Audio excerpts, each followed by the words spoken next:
The Ascent of the Silent Whole, an Ontological Allegory and Metaphysical Autobiography. Prologue, The Harmony Beneath, hum-split childhood's membrane. Beneath ordinary moments, rough housing with neighborhood kids, arranging plastic warriors in battle formations, vibrated something else, something constant, while others crafted imaginary worlds. His fingers traced invisible currents flowing through everything. Economic tides, social fault lines, human patterns pulsing beneath the surface of what others called reality. Nighttime intensified it, dream worlds unfurled with mathematical precision, recurring landscapes where he wandered as both observer and participant. Sleep offered no respite. Terror stalked those hours, wrenching him awake screaming or propelling his unconscious body through darkened hallways, eyes open yet unseeing. Parents whispered concerns in kitchen corners. Teachers sent home notes. Doctors prescribed routines. None touched the hum. Hidden harmony is better than the obvious one, Heraclitus had written millennia before. Ancient words describing the precise frequency to which his consciousness seemed calibrated. Perception, beyond the comforting illusions others mistook for solid ground. Early adolescence fractured under this weight. Cosmic threads wove through existence's tapestry, while peers navigated simpler territories of identity and belonging. His spirit, a misread hymn, trembled with awareness others lacked. Collapse and renewal, cycles spinning toward inevitable ends no one else could see. School counselors noted withdrawal symptoms. Parents found the empty pill bottle, rushed to emergency rooms where fluorescent lights buzzed with the same underlying pattern he'd always recognized. Failed attempt, more diagnoses, different medications. Mid-adolescence brought chemical salvation of another sort, alcohol's warm blur, marijuana's soft edges, cocaine's brief electric clarity. Substances created parallel numbing tides, temporary shelters from perception's storm. Yet beneath intoxication's veil, eternal glyphs remained, patient as ancient constellations waiting for clear skies.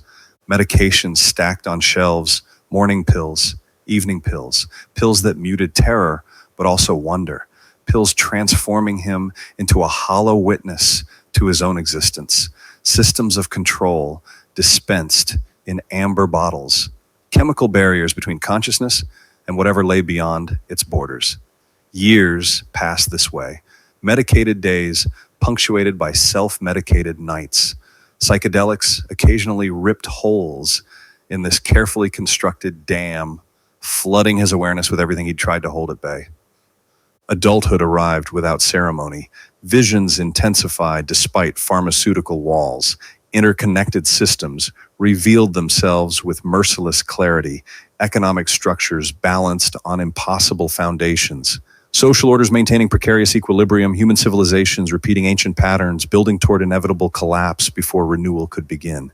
Information cascaded through every sense, overwhelming yet familiar as his own breath, and memories surfaced.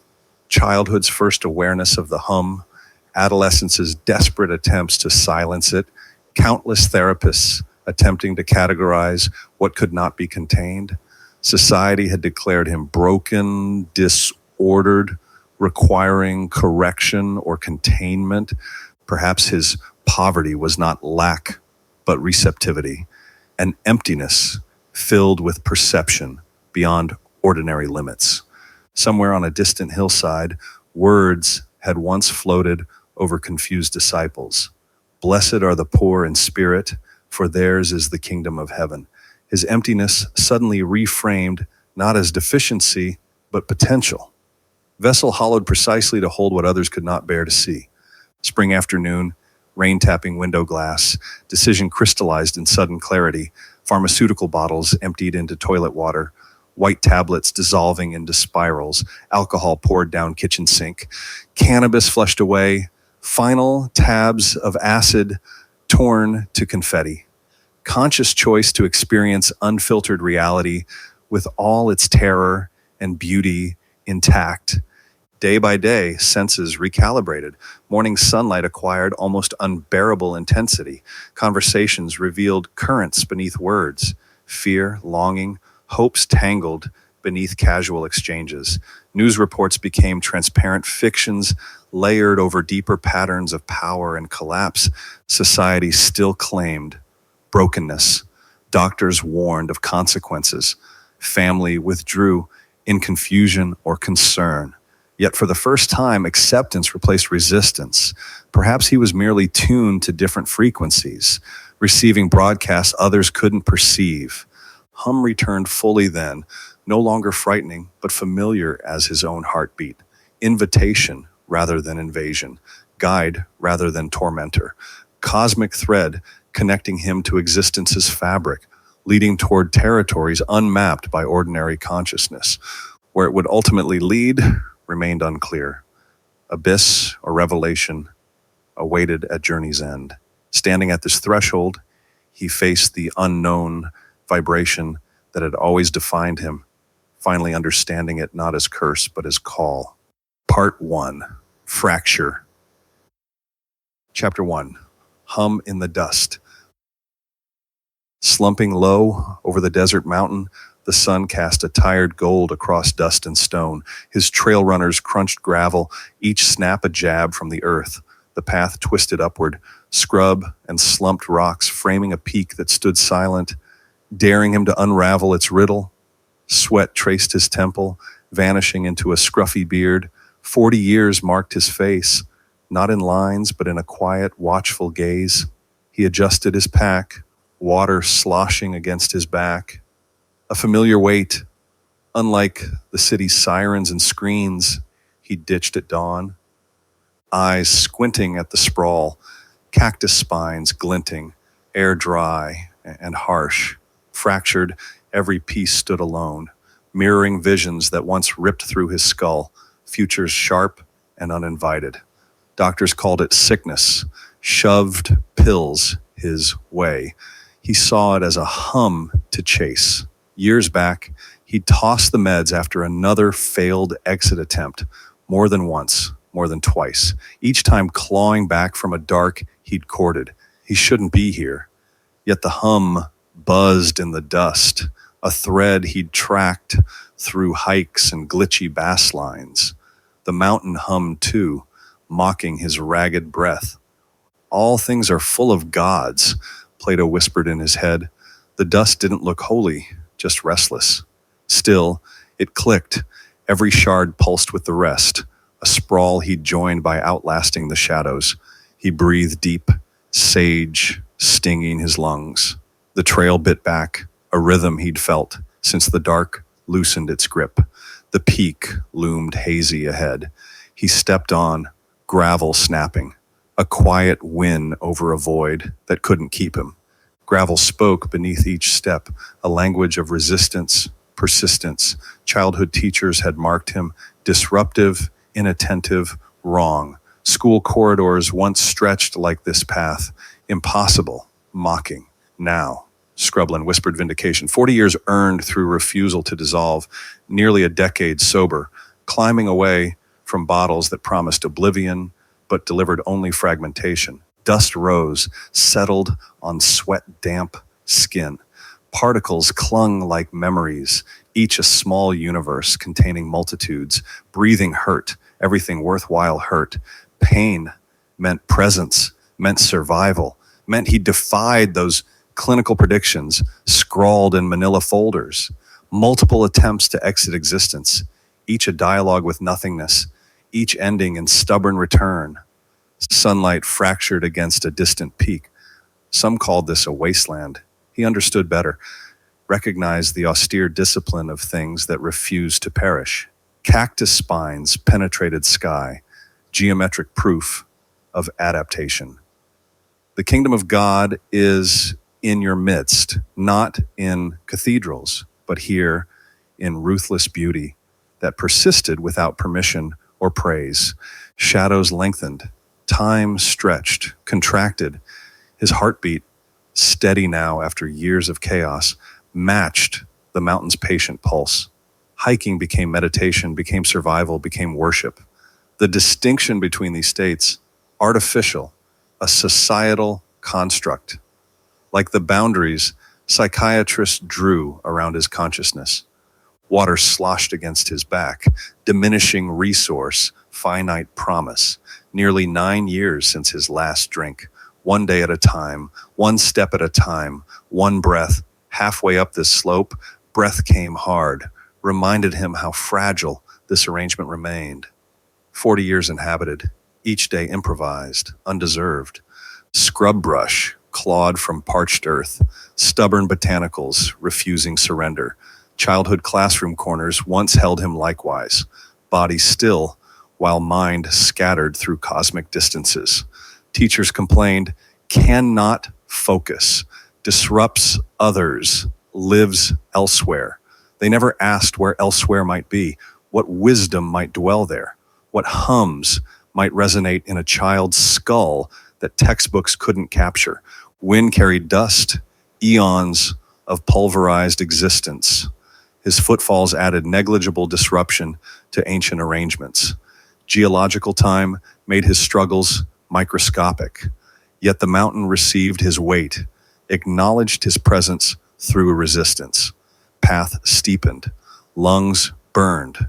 Pain concentrated his wandering consciousness into singular purpose, continue, ascend, despite professional opinions, despite pharmaceutical warnings, despite multiple attempts to cease this journey permanently. Sweat-mapped rivulets down temples, spine, chest, salt crystals, miniature universes formed at fabric edges, body's chemistry asserting itself. Once he'd tried erasing this equation, tipping the balance toward dissolution. Hospital lights had hummed, then too, artificial approximation of the vibration he now followed upward. Clinical voices labeled his perceptions. Illness, imbalance, intervention required. None heard what he heard. Cosmic background radiation translated into neural impulses, signal beneath noise. Peak summoned like an oracle, promise without guarantee, vision without clarity, nearly 9 sober years hiking towards something unseen but felt. Sobriety itself, not absence, but presence, not lack, but attention. His steps found rhythm in loose scree, compensation for unstable ground. Adaptation, the lesson wilderness taught while childhood classrooms demanded conformity. Here, rigidity meant failure. Flexibility meant survival. Midday shimmered, distorting distant horizons. Heat waves bent light, reality itself. Malleable, subjective. His visions once came uninvited, sharp-edged futures slicing through consensus reality. Medication dulled these ruptures, promised normalcy, but normalcy meant blindness, meant missing the vibration connecting dust to stars. Diagnosis, psychosis. Translation, seeing too much, sensitivity to patterns others missed, childhood teachers' frustrated notes, distracted by nothing. Not nothing, everything. Silence expanded, contracted. Desert acoustics amplified minutia. Lizard scurries, insect wings, his own heartbeat, sound without language, communication beyond symbol. The hum persisted, not hallucination, but recognition. Something primal called through stone and sky. Something ancient understood his presence here. 40 years earned through resistance, persistence, survival despite himself. Breath syncopated against exertion. Lungs expanded, contracted. Inhale. Particles transported across continental divides, Pacific currents, jet streams. Exhale. Carbon joining atmospheric ancestry. Boundaries. Illusory constructs. Mind separated from matter. Self separated from world. Madness separated from wisdom. All artificial demarcations, all gods, as Plato whispered, dwelling in each fragment. Even fractured consciousness contained divinity. climbing unified, disparate selves, the diagnosed patient, the failed student, the multi-time survivor of his own extinction impulse, the 9-year pilgrim of sobriety, 40 years, collapsed into single moments of footfalls on stone. Progress measured not in distance, but attention, presence. The kingdom within reached not through effort, but recognition. Cactus spines became sacred geometry, evolutionary adaptations revealing mathematical truths, divine proportion in natural defense mechanisms, beauty in necessary harshness. The mountain's silence contained all possible sounds, all potential wisdom. His own mind, once deemed broken, similarly held multitudes, visions that tore through perception, not malfunction but glimpses beyond conventional seeing. Sun tilted westward, shadows elongating like stretched truth, gold light burnished stone surfaces, revealing mineral complexity, invisible at noon. Perspective shifted everything. 9 years sober had taught him this. Reality changed with angle of observation. Multiple suicide attempts had failed to erase his existence, each a confrontation with nothingness that paradoxically affirmed something. The mountain's hum vibrated through bone and tissue, now no longer distant. Connection established through persistent climbing. Path narrowed, loose rocks skittered down slope with each step, tiny avalanches marking impermanence. His childhood drawings once captured this. Cosmic patterns teachers dismissed as scribbles. Prescribed medication later blurred these connections, promised relief through disconnection. The trade, comfort for truth. He'd rejected the bargain, chose instead this harsh ascent, chose the hum in dust and stone over chemical quiet. Summit remained distant, hazed by atmosphere and exertion. The mountain mocked his pace, his presumption. Yet he continued, one foot before another, simple algorithm for complex journey. The peak's oracle remained elusive, promising nothing but possibility. His breath came ragged now, body's protest against ambition. Mind expanded into spaces his lungs couldn't reach. The mountain hummed, the dust stirred, the path stretched on. Chapter 2. Raven's Taunt. Slicing air, black wings catch sunlight. Messenger or mocker. Raven circles, eyes gleaming with ancient jest. Man versus mountain, both scarred, both defiant. Trail steepens sharply. Stone fangs emerge from dust-baked earth. Boots slip on loose scree, finding precarious purchase, then sliding again. Horizon cuts clean against relentless sky. Each step awakens memories etched beneath skin, scars mapping failed exits, pills scorching throat, flames licking upward, badges flashing through night's chaos, doorways to oblivion that somehow spat him back, alive. Career suicide, literal suicide. Turns out I'm bad at both endings. Wry smile creeps across cracked lips. Water disappears in small, measured sips. Survival itself becomes defiance. Raven veers toward scrub juniper, shadow taunting dust. Birds betting I'll quit, he thinks. Jung whispers through memory, the world mirrors the psyche. This ridge, then, his own jagged edges externalized. Each scar pulses with reluctant vitality, marking battles fought against darkness's patient retreat. Mid-adolescence memories surface unbidden. Bottle-blurred nights, amber liquid burning throat, mind, soul. Liquid courage transforming into liquid shackles before early adulthood finished claiming him. Alcohol's reign mapped in broken capillaries, damaged relationships, lost opportunities. Adult years brought different confrontations. Law's grip leaving its own marks. Handcuffs biting wrists. Cell doors clanging. Authorities' weight pressing down.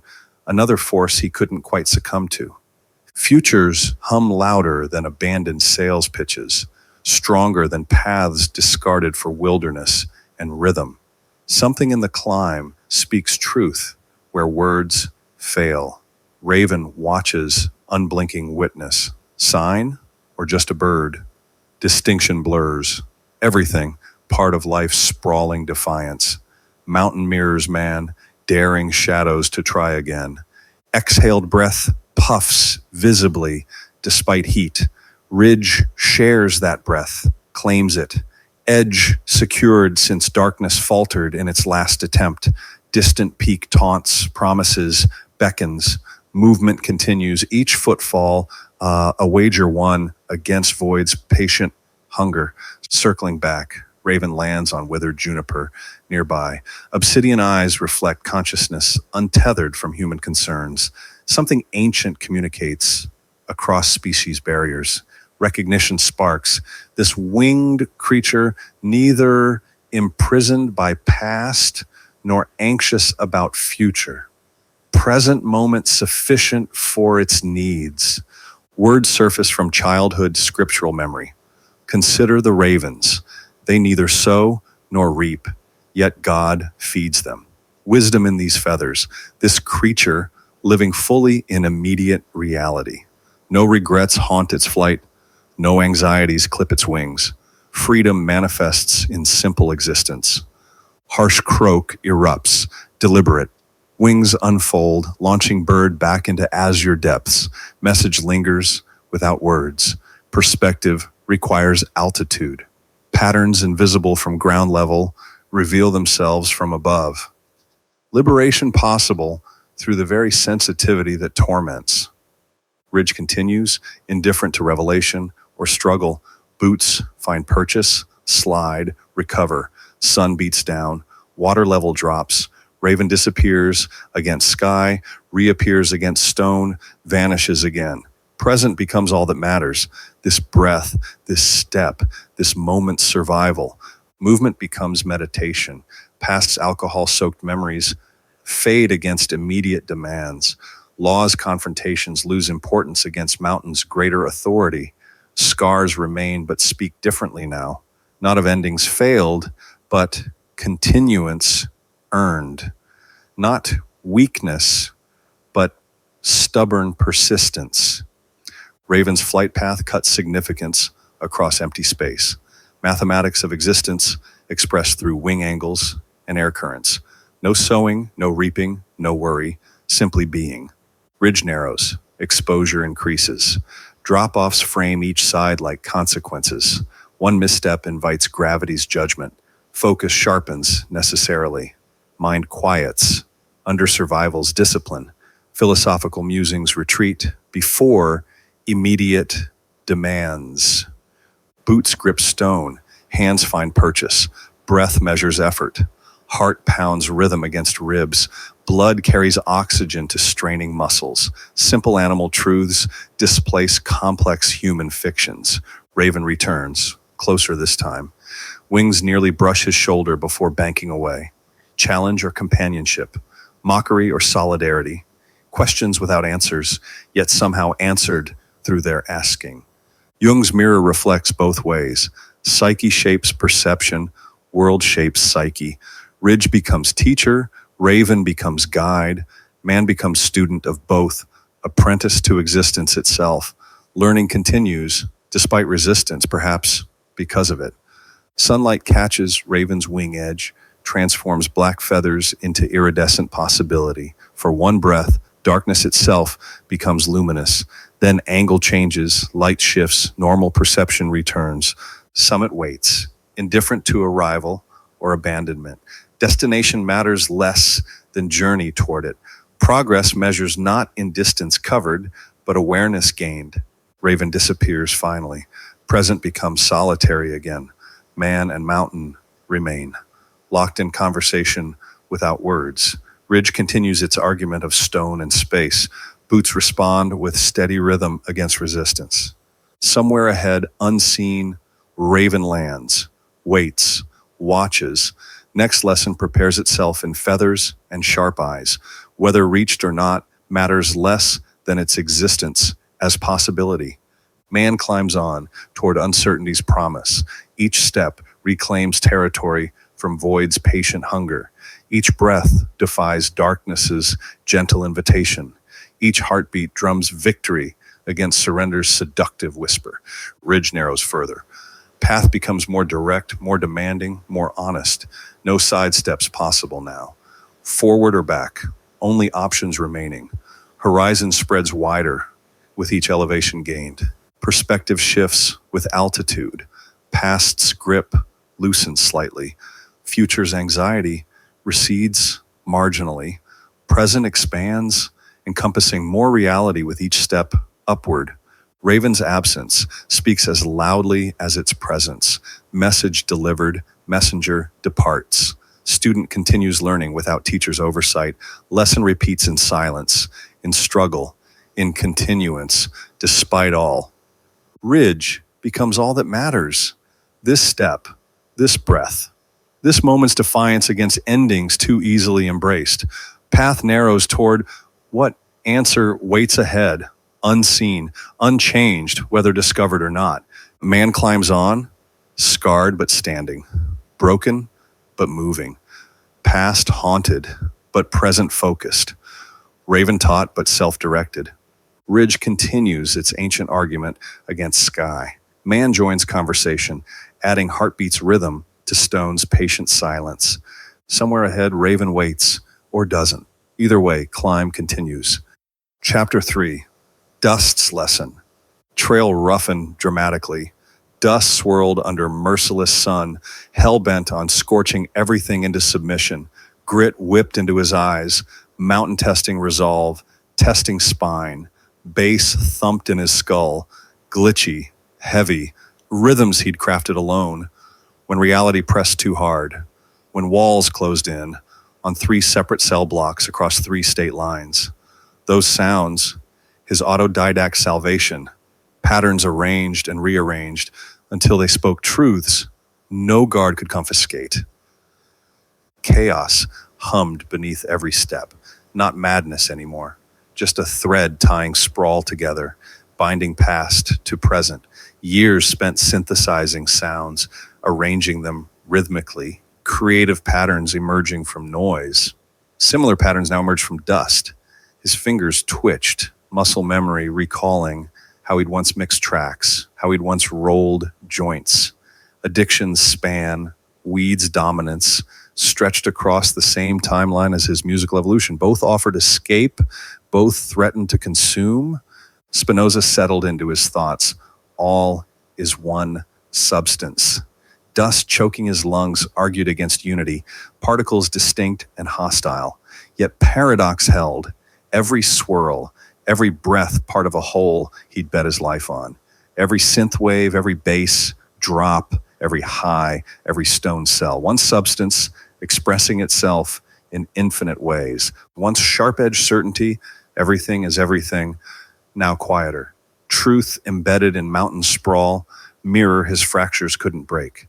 3 incarcerations, 3 states, 3 chances to confront the same lesson. Behind bars, he'd arranged sounds that spoke of freedom. In freedom, he'd chased highs that led to bars, circles within circles. Wind eased, leaving bitter taste. Not just storm, a flicker of hole he'd climbed toward. Storm outside mirrored storm within. His craft had taught him this. Controlled chaos creates meaning.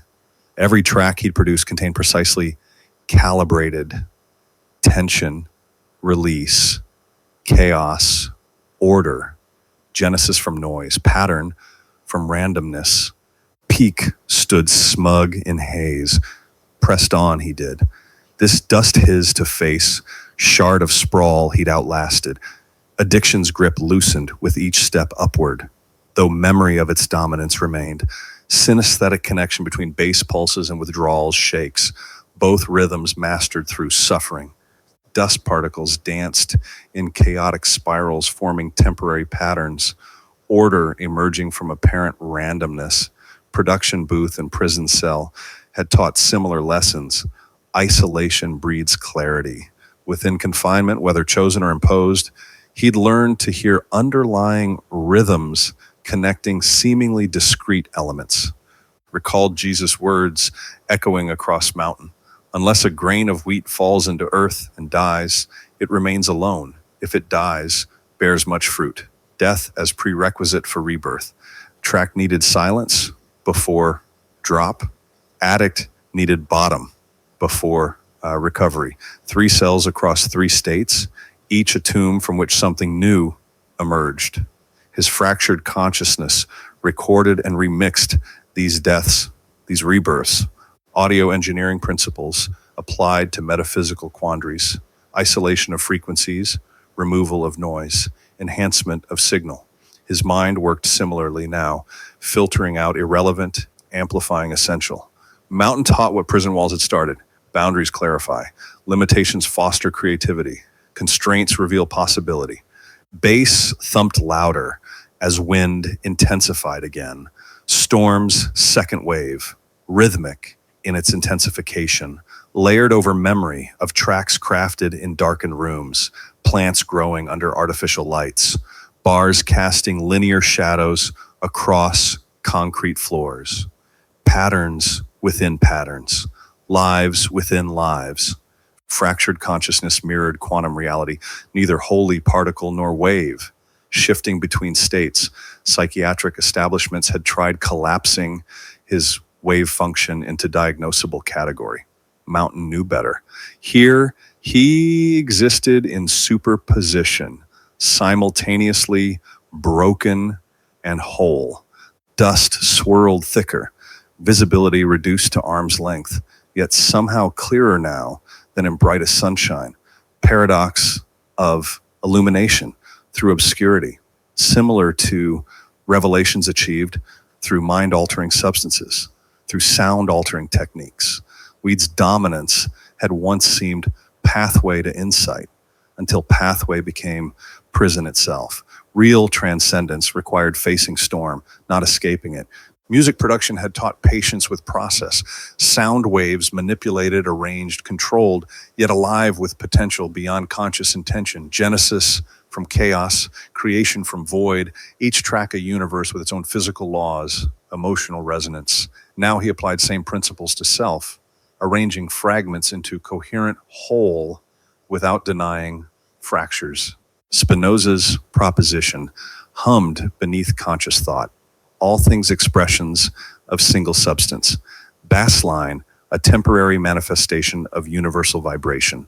Dust particles, briefly visible forms within larger continuity. His own consciousness, fractured, imprisoned, addicted, creating another expression of same substance. Unity's paradox made tangible in Storm's intensity. Jail taught boundaries. Music taught transcendence within boundaries. Addiction taught hunger. Recovery taught satisfaction within limits. Mountain teaching all simultaneously. Dust its medium of instruction. Incarceration across 3 state lines. Geographical manifestation of inner fragmentation. Sound engineering reconstructed fragments into meaningful patterns. Now climbing, reconstructed self similarly, not erasing breaks, but incorporating them into stronger whole. Kintsugi philosophy applied to consciousness. Golden repair, highlighting rather than hiding damage. Storm intensified, grit between teeth, nostrils, eyelids, inescapable physicality mirroring inescapable truths. No production booth to hide in, no high to seek, no cell to define limits, just expanse, paradoxically experienced through extreme limitation of visibility. Vastness revealed through confinement, lesson learned repeatedly throughout fractured timeline. Jesus' words spiraled through dust clouds, grain falling, dying, bearing fruit, death prerequisite for multiplication. His addiction required death. Prison meant death of freedom. Each mixing session meant death of silence, yet from each death, fruit. Lessons impossible otherwise. Growth impossible without constraint. Bass pulsed. Rhythm of walking. Rhythm of heartbeat. Rhythm of universe expanding, contracting. All rhythms he'd studied, synthesized, arranged creatively. Autodidact, not by choice, but necessity. No teacher for the path he walked, sounds he heard, patterns he perceived. 3 incarcerations taught self-reliance, mountain teaching the same lesson with different methodology. Peak occasionally visible through dust's veil.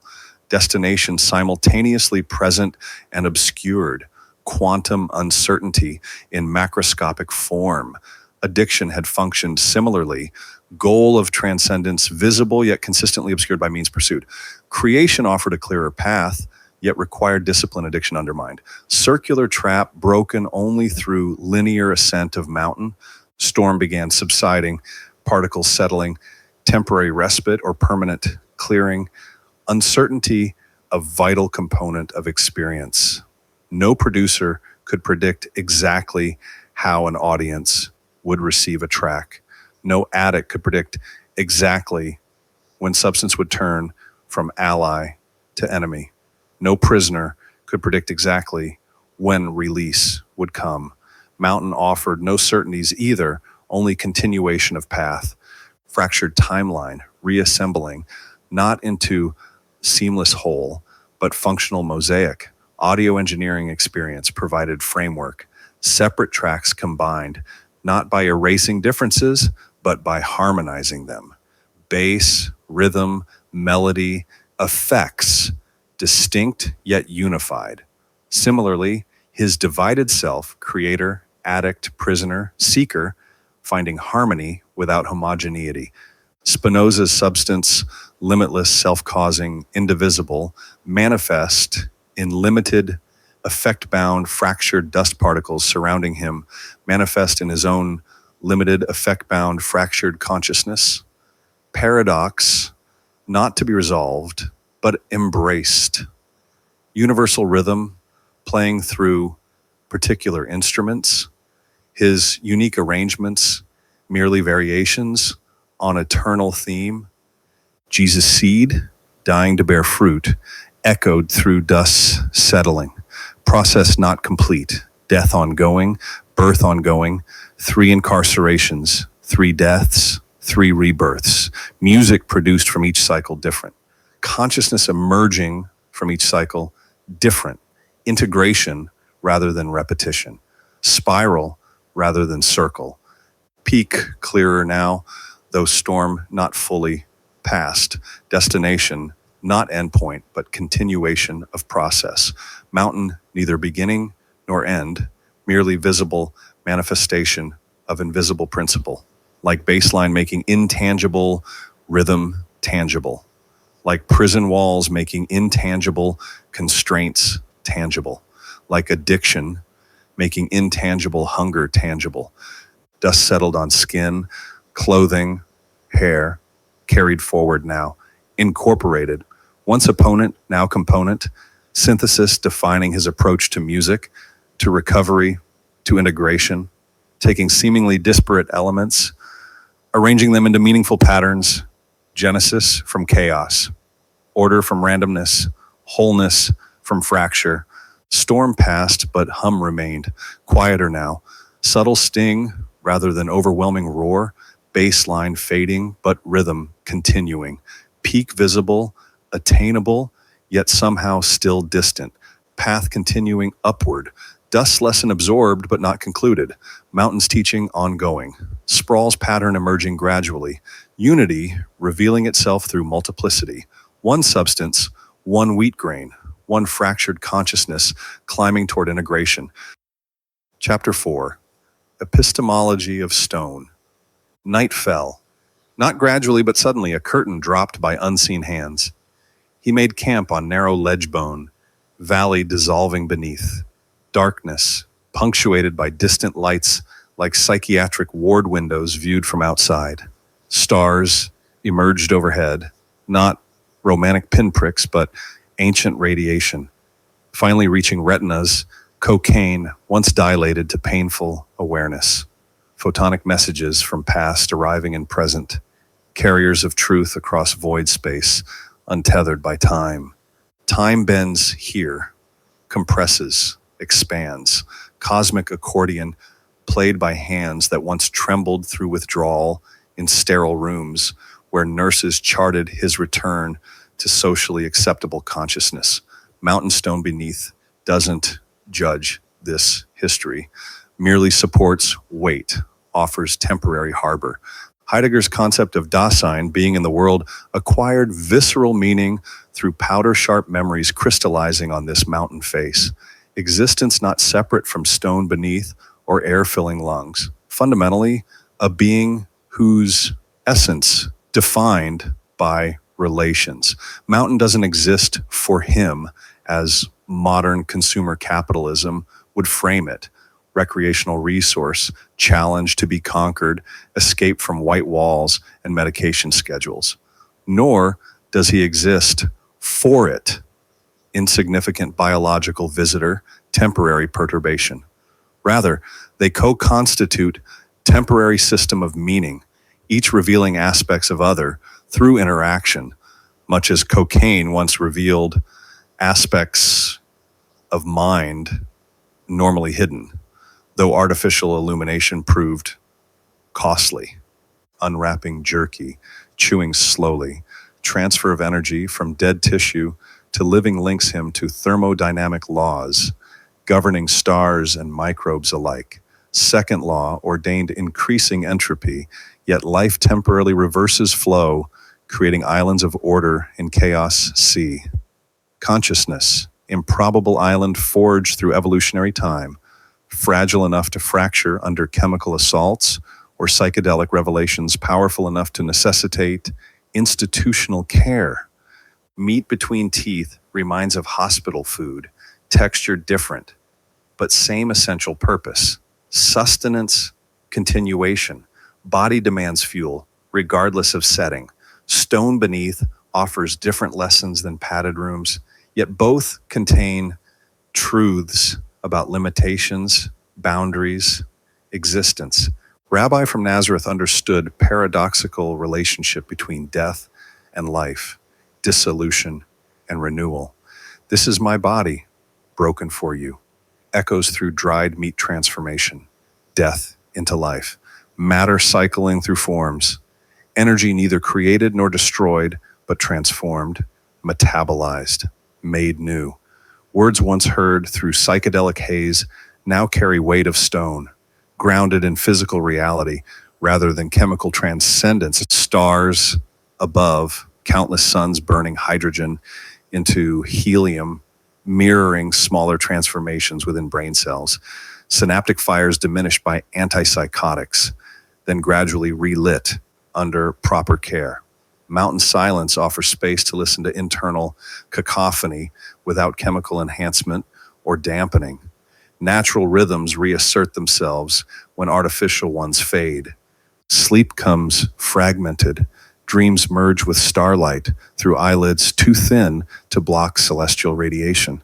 Liminal state where boundary between internal, external reality blurs just as hospital corridors once blurred under medication. Mountain dream or dreamer, climbing it or it climbing through him. Phenomenology offers no easy answers, only recognition that experience precedes essence. Not mind piloting body up mountain, but embodied consciousness whose very being is this ascent. Cocaine once promised shortcut to transcendence, chemical ladder to insights unobtainable through mundane perception.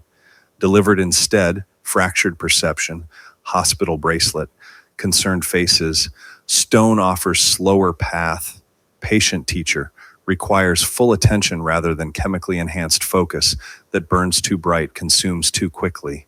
Night deepens, cold creeps through layers, reminds of consciousness embedded in physical form.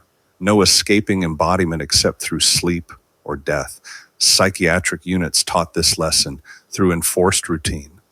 Medications at precise times, vital signs monitored, therapy sessions scheduled. Mountain teaches through temperature drop, hunger pangs, muscle fatigue. Stars wheel overhead, indifferent to human suffering or joy. Their light travels years to reach retinas that once dilated in response to substances intended to expand consciousness, but which contracted it instead through dependence, delusion, detachment from sustainable reality. Light touches stone, touches skin, bridges cosmic distances without effort or intent. Jerky salt crystallizes at corner of mouth, reminds of dried tears on hospital pillow. Body broken like Christ's, not for salvation of others, but through misguided attempt at self-transformation. Psychedelics revealed universe's vastness, but failed to provide navigation tools for such expansive terrain. Psychiatric care rebuilt foundations, stone by stone, while chemicals slowly cleared from system. I am the vine, you are the branches, teacher said. Not separate entities, but single living system, differentiated yet unified. Connection not requiring chemical enhancement, already present in basic metabolism, shared atmosphere, gravitational embrace between body and mountain. Sleep fragments further, dreams tangle with memories. White corridors blend with white moonlight on stone. Hospital ceiling becomes star field, becomes tent fabric, rippling in mountain breeze. Boundaries dissolve not through chemical intervention, but natural processes of consciousness, shifting between states. Night's progression marks time differently than hospital clocks or therapy sessions. Mountain remains solid beneath sleeping form, indifferent yet supportive. No requirements beyond physics' basic laws. Exists before him, will exist after. Stone tablets once held commandments. Mountain holds. Climber now, with same passive acceptance.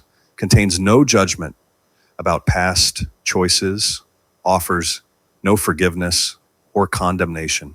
Simply is embodiment of Dasein in non-conscious form. Dreams spiral deeper. Brain processes days climb, night's philosophy, lifetime's choices leading to this ledge rather than continued institutional care. Psychedelic insights stripped of chemical confusion reveal occasional truths among delusions, interconnection, impermanence, insignificance against cosmic scale. Lessons learned through difficult teachers. Starlight continues journey through space-time, indifferent to whether received by conscious observer. Photons strike closed eyelids, stone surface, sleeping form without preference. The universe expands regardless of human perception or comprehension. Mountain erodes molecule by molecule, whether climbed or ignored. Night holds all. Climber, stone, stars, memories in temporary configuration. By morning, positions will shift. Nothing remains fixed except impermanence itself. Psychiatric wards taught this through rotating staff, changing medications, treatment programs with defined endpoints. Mountain teaches through weather shifts, daylight's inevitable return, bodies changing needs. Sleep finally deepens. Consciousness releases grip on reality, allows boundaries to dissolve completely. Dreams and stone become indistinguishable. This mountain, mute riddle without solution, continues its slow journey through geological time, while climber journeys through neural pathways formed through experience, altered by substances, repaired through care, now navigating darkness without artificial light. Stars wheel overhead, indifferent, ancient, real. Part 2, Confrontation. Chapter 5, Laugh That Lingered. Laughter ghosted across wind-carved stone, his brother's voice, unmistakable even after being swallowed by dusk. Not memory, present, real as the brutal slope grinding his calves to fire. Slope brutalized. Each step crushed something in him, something that needed crushing. Rehab taught him this. Destruction precedes creation. Multiple stays later, he understood pain differently, necessary, foundational. Pain is the guru of the soul, Yogananda had whispered through meditation, words that followed him from those intentional journeys into the membrane between worlds. Wisdom, lingering long after, sits ended. Breath scraped lungs raw, sweat baptized skin. He climbed harder, not to escape, but to engage. Pain sank deeper with each footfall, past muscle into marrow, past bone into essence. Memory had teeth here. Brothers' laugh wrapped around mountain contours, sharpening every edge. Psychedelics taught bridges where society built walls, death as permeable boundary, consciousness flowing through matter's apparent solidity. His brother, gone yet somehow present in air's subtle vibration. Years of intentional journeys had revealed the quantum entanglement binding them despite the suicide that should have severed all connection. Stones released heat absorbed from relentless sun. Pain bloomed familiar, welcomed. Rehab's clinical fluorescence had sought to sever him from pain. How many times he'd surrendered to their sterile redemption. How many times emerged understanding. Pain wasn't enemy, but teacher. Laugh drifted again, closer, sound without source. Rock face turned vertical. Fingers gripped microscopic ledges. Tendons screaming ancient prayers. Climbing became meditation, each movement deliberate as Zen archery. Body remembered what mind struggled to articulate. Connection transcending physical presence. Jobs had come and gone. Fleeting purpose against existential gravity. Empty rituals compared to this raw communion. Mountain didn't judge his scars. Vertical cemetery of internal marks faded to silver, but demanded authentic presence. No masks survived this altitude. Rehab counselors spoke of moving on as if grief moved linearly, as if brother's absence could be processed, filed, forgotten. Slope proved otherwise. Pain cycled back, spiraled up, compressed into wisdom. He'd learned to carry it like necessary equipment. Breath came ragged now. Lungs burning protest against thinning air. Sweat evaporated instantly. Salt crystals forming white maps across skin. His brother's laugh disappeared around corners, haunting wind currents. Psychedelic sessions had revealed death's nature, not terminal state, but phase transition, energy converting form, information changing medium. I am the resurrection and the life, echoed through entheogen catalyzed neural pathways. Jesus, understanding what quantum physics later confirmed, nothing truly ends.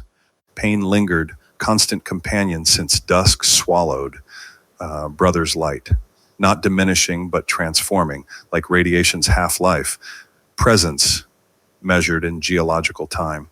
Each rehab stay attempted to extract this pain surgically.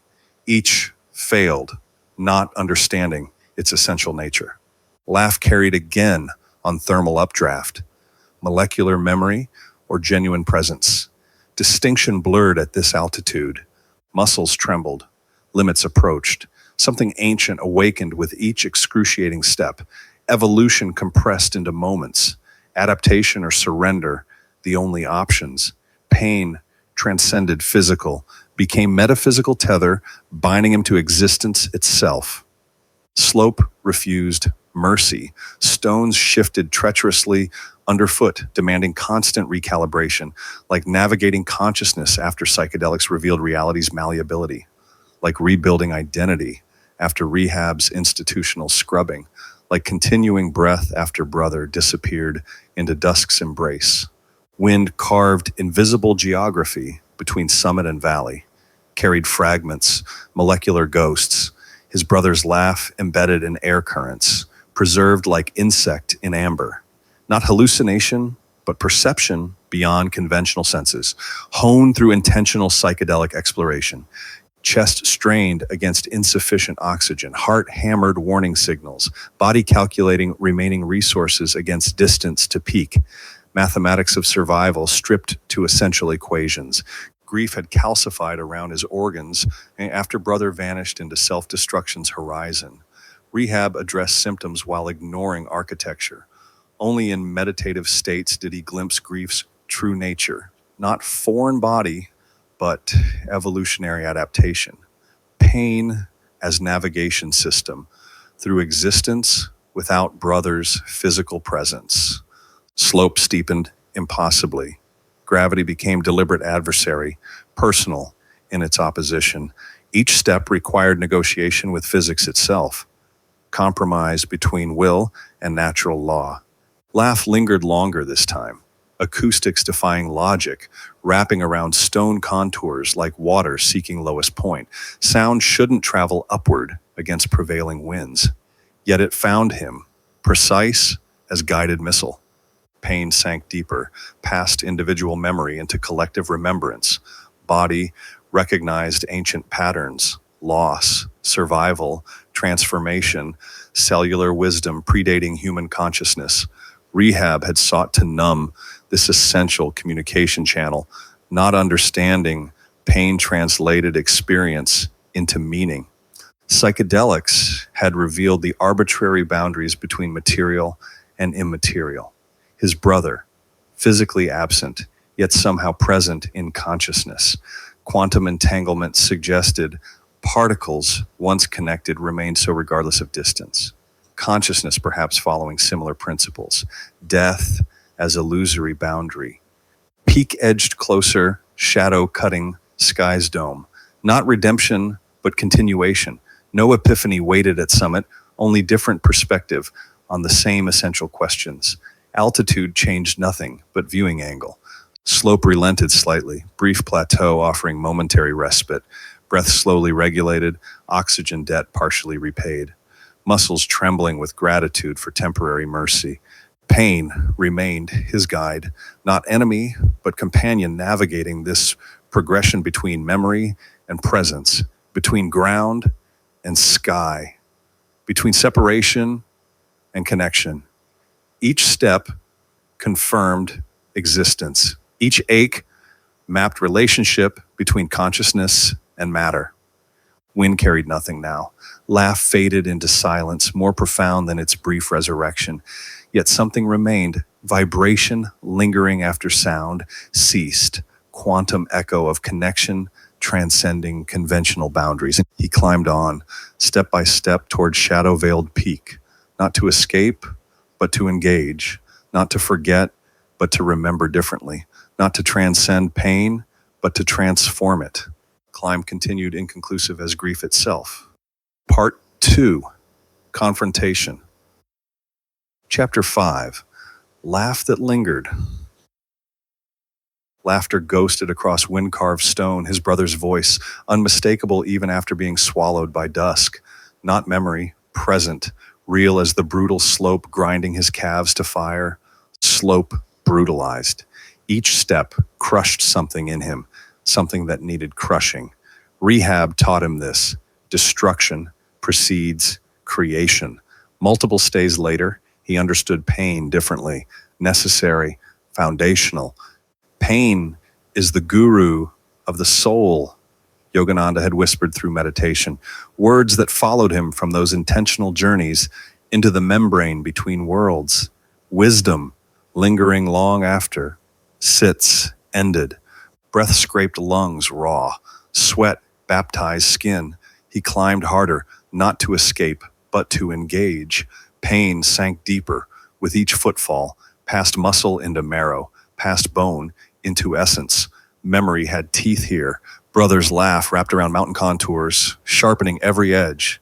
Psychedelics taught bridges where society built walls, death as permeable boundary, consciousness flowing through matter's apparent solidity. His brother, gone yet somehow present in air's subtle vibration. Years of intentional journeys had revealed the quantum entanglement binding them despite the suicide that should have severed all connection. Stones released heat absorbed from relentless sun. Pain bloomed familiar, welcomed. Rehab's clinical fluorescence had sought to sever him from pain. How many times he'd surrendered to their sterile redemption. How many times emerged understanding. Pain wasn't enemy, but teacher. Laugh drifted again, closer, sound without source. Rock face turned vertical. Fingers gripped microscopic ledges, tendons screaming ancient prayers. Climbing became meditation, each movement deliberate as Zen archery. Body remembered what mind struggled to articulate. Connection transcending physical presence. Jobs had come and gone. Fleeting purpose against existential gravity. Empty rituals compared to this raw communion. Mountain didn't judge his scars. Vertical cemetery of internal marks faded to silver, but demanded authentic presence. No masks survived this altitude. Rehab counselors spoke of moving on as if grief moved linearly, as if brother's absence could be processed, filed, forgotten. Slope proved otherwise. Pain cycled back, spiraled up, compressed into wisdom. He'd learned to carry it like necessary equipment. Breath came ragged now. Lungs burning protest against thinning air. Sweat evaporated instantly. Salt crystals forming white maps across skin. His brother's laugh disappeared around corners, haunting wind currents. Psychedelic sessions had revealed death's nature, not terminal state, but phase transition, energy converting form, information changing medium. I am the resurrection and the life, echoed through entheogen catalyzed neural pathways. Jesus, understanding what quantum physics later confirmed, nothing truly ends. Pain lingered, constant companion since dusk swallowed brother's light, not diminishing but transforming, like radiation's half-life. Presence measured in geological time. Each rehab stay attempted to extract this pain surgically. Each failed, not understanding its essential nature. Laugh carried again on thermal updraft, molecular memory, or genuine presence. Distinction blurred at this altitude. Muscles trembled, limits approached. Something ancient awakened with each excruciating step. Evolution compressed into moments. Adaptation or surrender, the only options. Pain transcended physical, became metaphysical tether, binding him to existence itself. Slope refused mercy. Stones shifted treacherously underfoot, demanding constant recalibration, like navigating consciousness after psychedelics revealed reality's malleability, like rebuilding identity after rehab's institutional scrubbing, like continuing breath after brother disappeared into dusk's embrace. Wind carved invisible geography between summit and valley, carried fragments, molecular ghosts, his brother's laugh embedded in air currents, preserved like insect in amber. Not hallucination, but perception beyond conventional senses, honed through intentional psychedelic exploration. Chest strained against insufficient oxygen, heart hammered warning signals, body calculating remaining resources against distance to peak. Mathematics of survival stripped to essential equations. Grief had calcified around his organs after brother vanished into self-destruction's horizon. Rehab addressed symptoms while ignoring architecture. Only in meditative states did he glimpse grief's true nature, not foreign body, but evolutionary adaptation. Pain as navigation system through existence without brother's physical presence. Slope steepened impossibly. Gravity became deliberate adversary, personal in its opposition. Each step required negotiation with physics itself, compromise between will and natural law. Laugh lingered longer this time, acoustics defying logic, wrapping around stone contours like water seeking lowest point. Sound shouldn't travel upward against prevailing winds. Yet it found him, precise as guided missile. Pain sank deeper, past individual memory into collective remembrance. Body recognized ancient patterns, loss, survival, transformation, cellular wisdom predating human consciousness. Rehab had sought to numb this essential communication channel, not understanding pain translated experience into meaning. Psychedelics had revealed the arbitrary boundaries between material and immaterial. His brother, physically absent, yet somehow present in consciousness. Quantum entanglement suggested particles, once connected, remained so regardless of distance. Consciousness perhaps following similar principles. Death as illusory boundary. Peak edged closer, shadow cutting sky's dome. Not redemption, but continuation. No epiphany waited at summit, only different perspective on the same essential questions. Altitude changed nothing but viewing angle. Slope relented slightly, brief plateau offering momentary respite. Breath slowly regulated, oxygen debt partially repaid. Muscles trembling with gratitude for temporary mercy. Pain remained his guide, not enemy, but companion navigating this progression between memory and presence, between ground and sky, between separation and connection. Each step confirmed existence. Each ache mapped relationship between consciousness and matter. Wind carried nothing now. Laugh faded into silence, more profound than its brief resurrection. Yet something remained. Vibration lingering after sound ceased. Quantum echo of connection transcending conventional boundaries. He climbed on, step by step toward shadow-veiled peak, not to escape, but to engage, not to forget, but to remember differently, not to transcend pain, but to transform it. Climb continued inconclusive as grief itself. Chapter 6. Stillness on the ledge. Dusk crept in, shadows stretched over dust. Jagged upward rose the trail, stone cold under his grip, pack jostled against spine, water and snacks tethering him to world below. Chill air steadied racing thoughts, weight borne since abandoning pills for this climb. Distant memory of Bud's fur against fingers, cat eyes watching his restless nights. Finding flat outcropping, he shed the pack, settled cross-legged facing darkening valley. Civilization's lights flickered below. Human reply to stars sparking above. Both sprawled across vastness, neither truer than the other. Whitehead's words hummed through mind. Every entity is present in every other. Brother's absence woven into rock beneath, air around, sky above.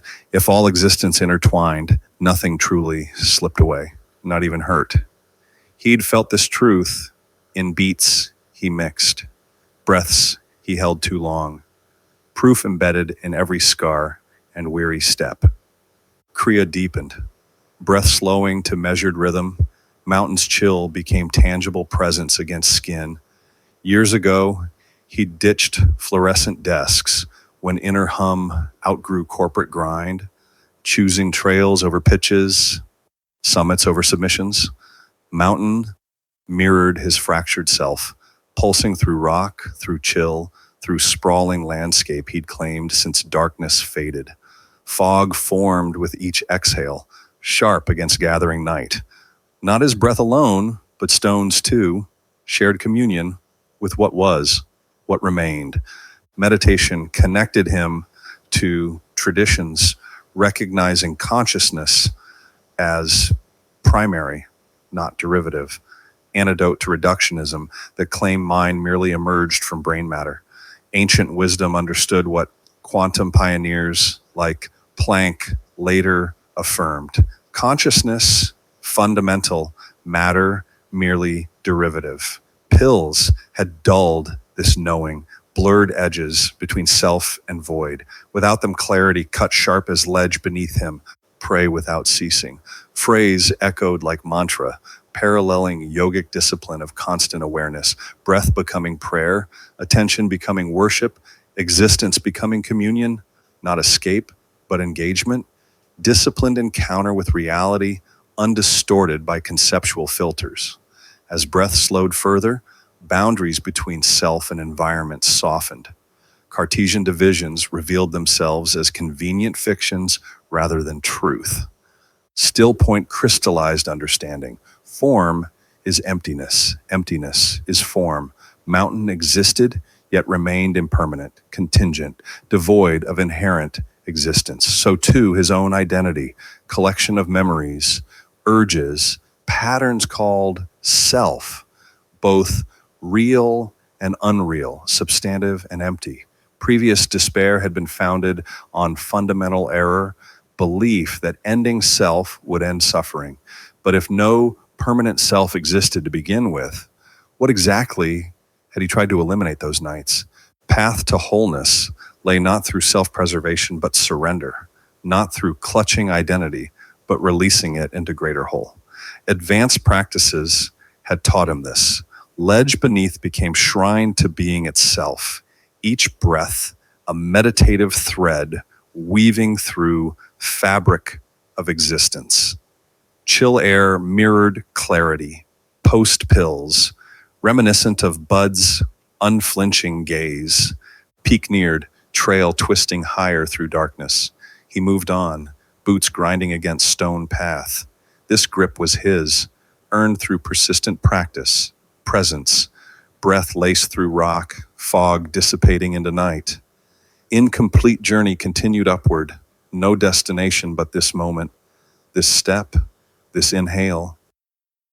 Chapter 7, Dust and Memory. Night crashed in as the trail thinned, surrendering to dusk's final breath.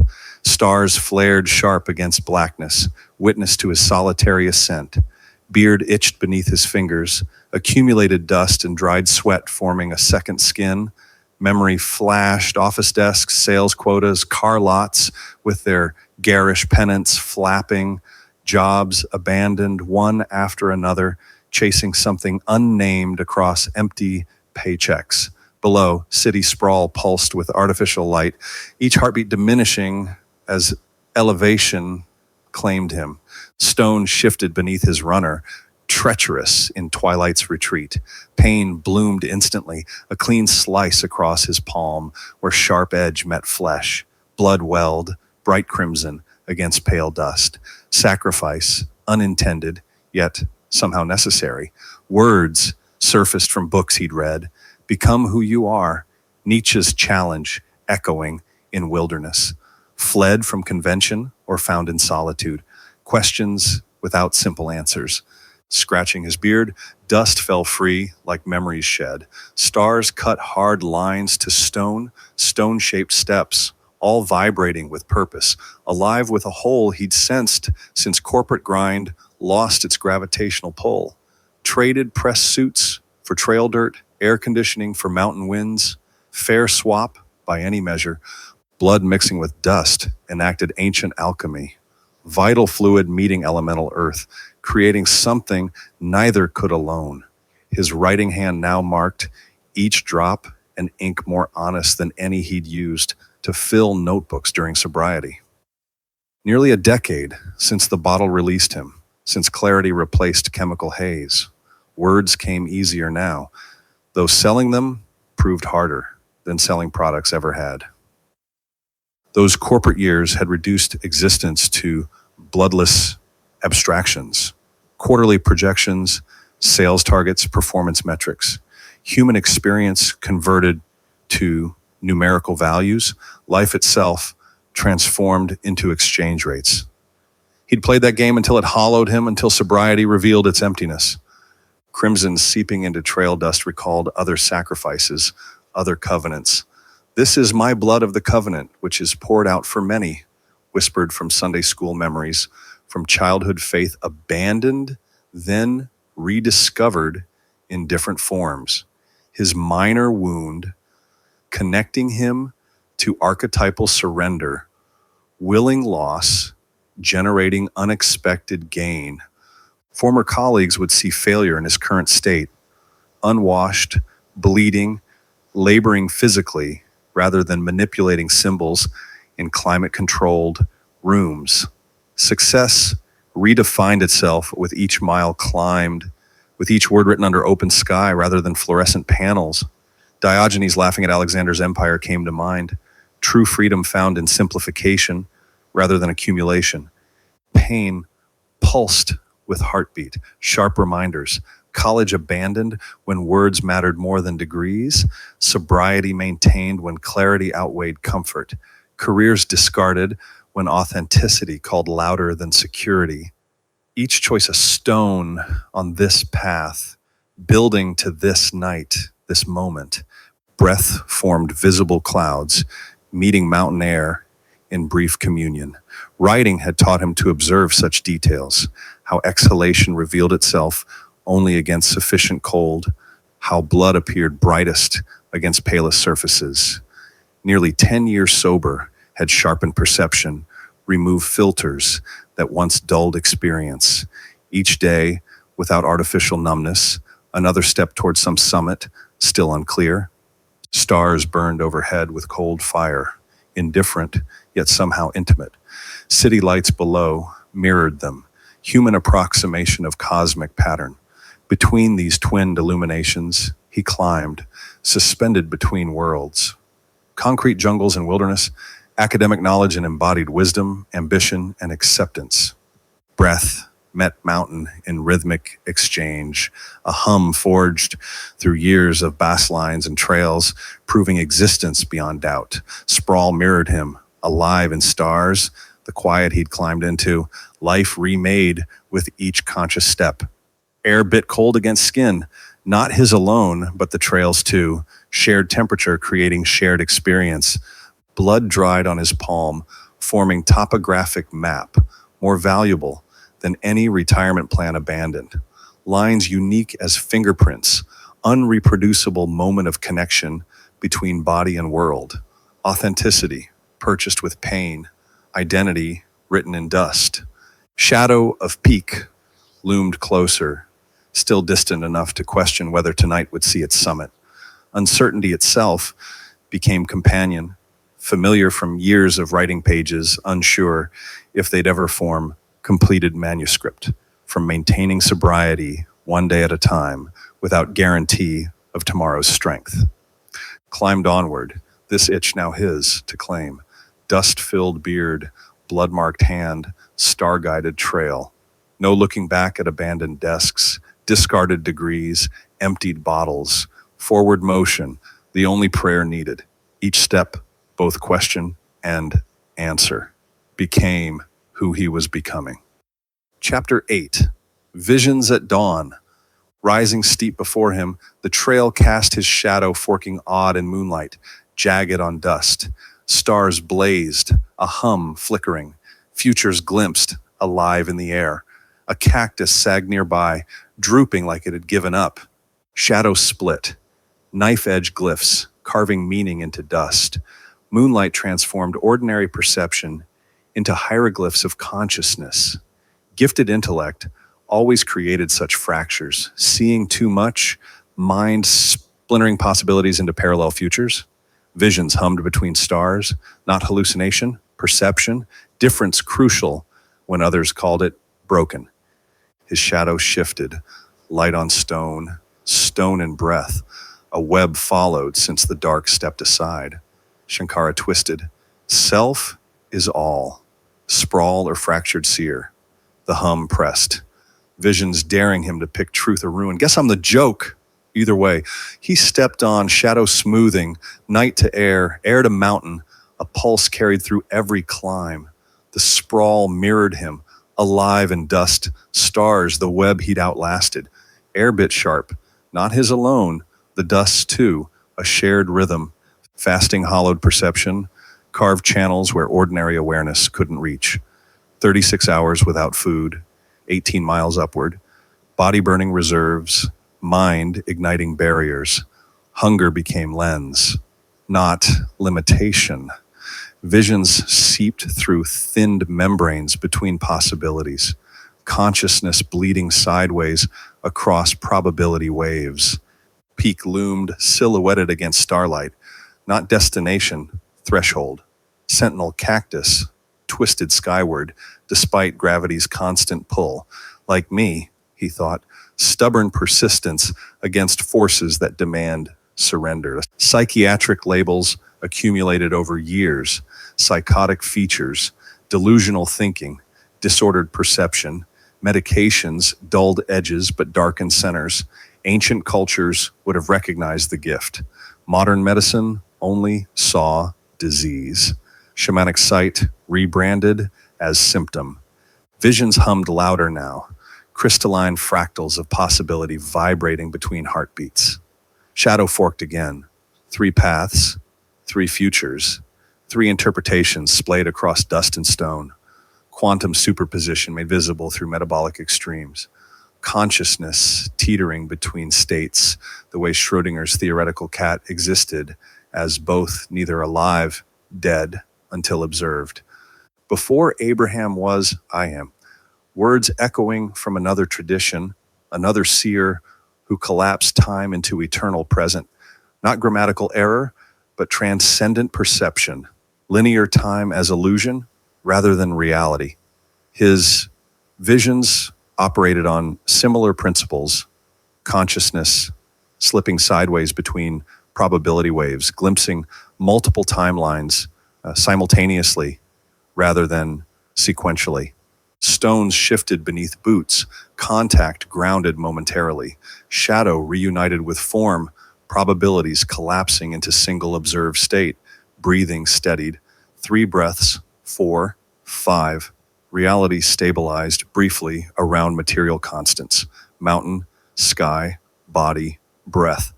Multiverse hypothesis, infinite parallel universes diverging with each quantum decision point. His episodes as momentary glimpses across these membranes. Not pathology, but perception beyond conventional boundaries.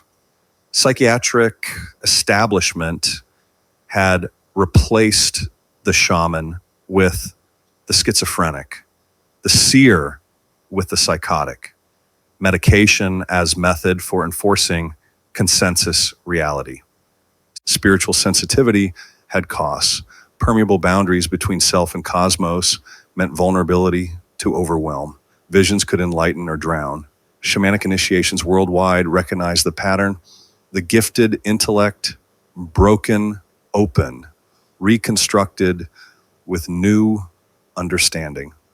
Modern medicine offered only suppression, never integration. Cactus stood sentinel at trail's edge, evolved for harsh conditions, storing resources others couldn't access, pathologized by those who measured success by different metrics. Look at that plant, clearly maladapted, too spiny, too strange, too stubborn to conform, yet perfect for its purpose, thriving where others withered. Shadow shifted, light on stone, stone and breath, web of perception stretching across conventional boundaries. Visions hummed alternative interpretations. Shankara's assertion, self is all, taunted with possibilities. If consciousness formed reality's foundation, then his fractured perception might be clarity rather than confusion, glimpses of underlying unity through broken lens. Midnight air cut sharp against skin. Body remembered its physical nature. Metabolism stripped to essentials through fasting and exertion. Spiritual traditions worldwide employed such methods. Vision quests, walkabouts, pilgrimages, physical extremes reshaping perceptual boundaries, psychonautics without substances, consciousness altered through discipline rather than chemistry. Stars blazed overhead, infinite points of reference. Consciousness mirrored cosmos, neural networks reflecting celestial patterns, macrocosm / microcosm, above, below, without, within, dust scattered beneath boots, galaxies beneath feet. The peak loomed near. He pressed on. This fork was his to know, laughter or not. Visions had once seemed pathological, intrusions of unreality into ordinary perception. But quantum field theory suggested another interpretation. Consciousness occasionally slipping between probability waves, perceiving multiple timelines simultaneously rather than sequentially. His episodes as momentary clarity, not confusion.